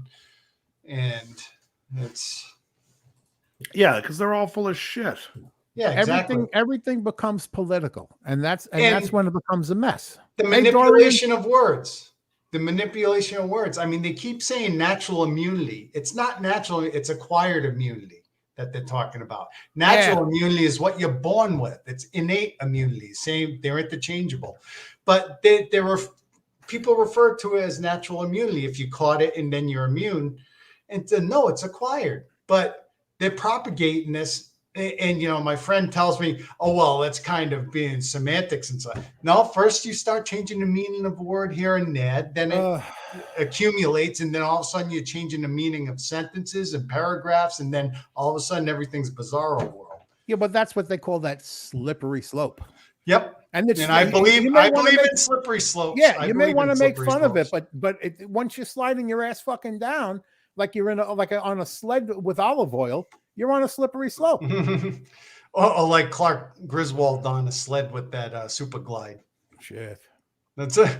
But anyway, slippery slopes. It's like, oh, Jim, you talk about slippery slopes. And my friends are like, yeah, I go, well, I've seen it in practice happen. It's like seatbelt laws in the 80s. Oh, well, they're just suggesting seatbelt laws and stuff. Then they said, oh, well, yeah, it's a secondary law. It'll never do this. Now it's a primary law, and now not in Massachusetts, it isn't. Oh, yeah, but you got people getting fired because they haven't been vaccinated. Secondary, you can't be pulled over for it in Mass.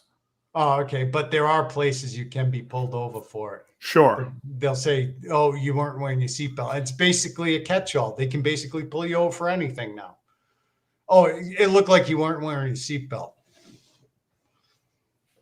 It looked like you were waving a gun.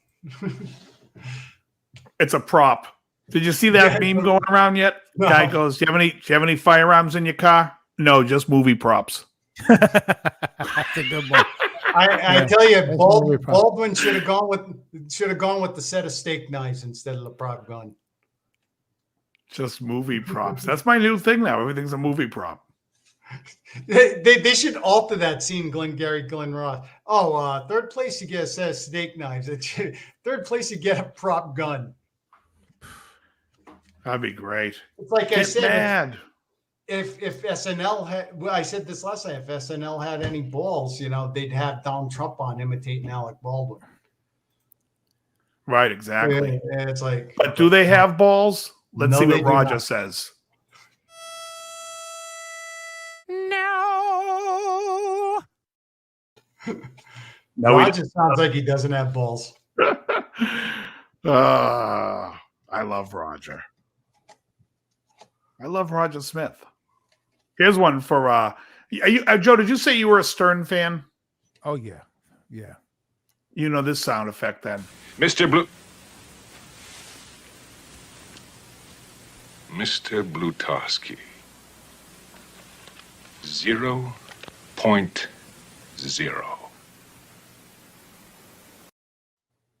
Oh, yeah. Eric the Midget. How many people were coming to that book signing? 0.0. My father loved that movie. I saw it in the theater when it came out. I was 10 years old. My brother was 8. Yeah, I saw my sister, my older sister, and my mother.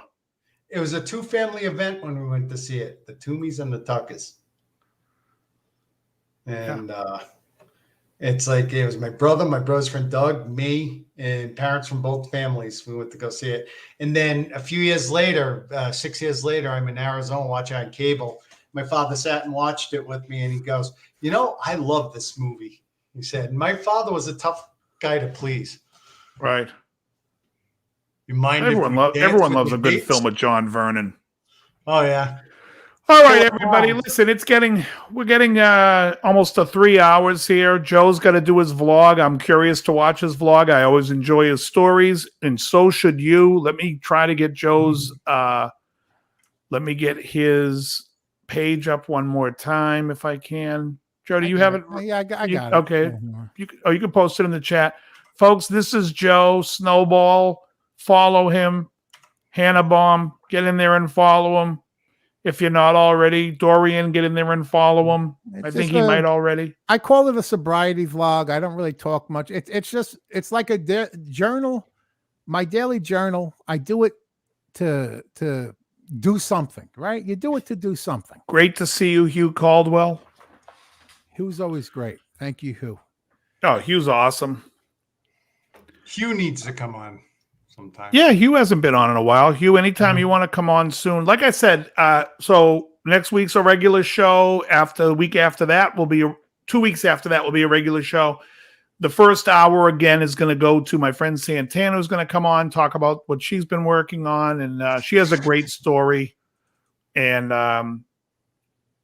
so I want her to share that. And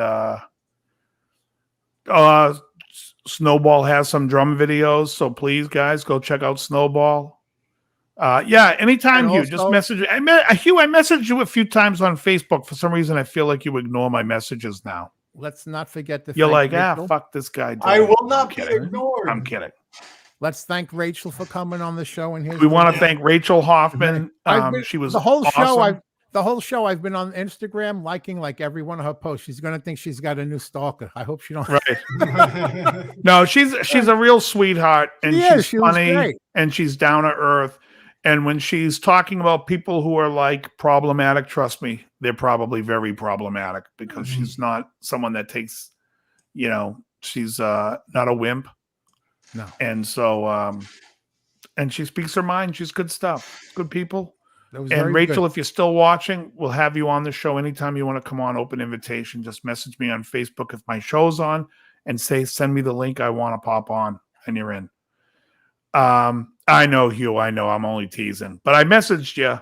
I know because I think one time you messaged me and I was like, and I said something and you were like, I don't know what I'm doing on Instagram. I'm like, what the fuck does Instagram have to do with anything? Well, you're messaging me on Facebook. So I knew then you were in trouble. Because you didn't know what the hell medium, you didn't know what format you were messaging me on. But anyways, I want to thank Krelbar today. We had a good hang today, and he was thanks for coming on the show and being a regular on my show. My new regular, Joe. I want to thank Joe. Thank you, everybody. Thank you, Dave. Electra Omega. And follow Joe. I want more people to follow Joe. Listen, the guy not only tells a good story, but it's a good everything when he's telling a story about how he's trying to make his life better. He is improving everything about his life, and stop hanging around with us. Right. No, you guys are all right. I like you. Yeah. So it's a lot of fun. Thank you, Cheech. Glad to be back. And what else? Joe, you want? And I'll let you guys say your final goodbyes. I'll say very good. But you know what? Krelbar just gave us a name. We're the regular irregulars. How about that? Right. We're the regular irregulars. Irregular regulars. Okay. You're a regular riot, Ralph. A regular riot. The radiator goes clang. That's my favorite episode is when he's on the $64,000 question. And he couldn't get the musical, the Swanee River song that Norton was doing on the fucking piano the whole time. But you know what episode? What episode fucking kills me is when he walks into the house and he just grabs the clock, winds it, and puts it down, and waits for the mother-in-law to fucking set him off. And I could watch it 1 billion times and I'll laugh like it's the first fucking time. Any episode. Effing great. Effing great. Okay. All right, It is everyone. We'll see you. I was going to say we'll see you tomorrow night. God We will bless see you. every single one of you. I love every one of you. Yep. Great. See you all next week, I guess. And we'll see you next Sunday night. Same bat time, same bat channel. Amen. Very good.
Somebody tells me that's the way it was meant to be.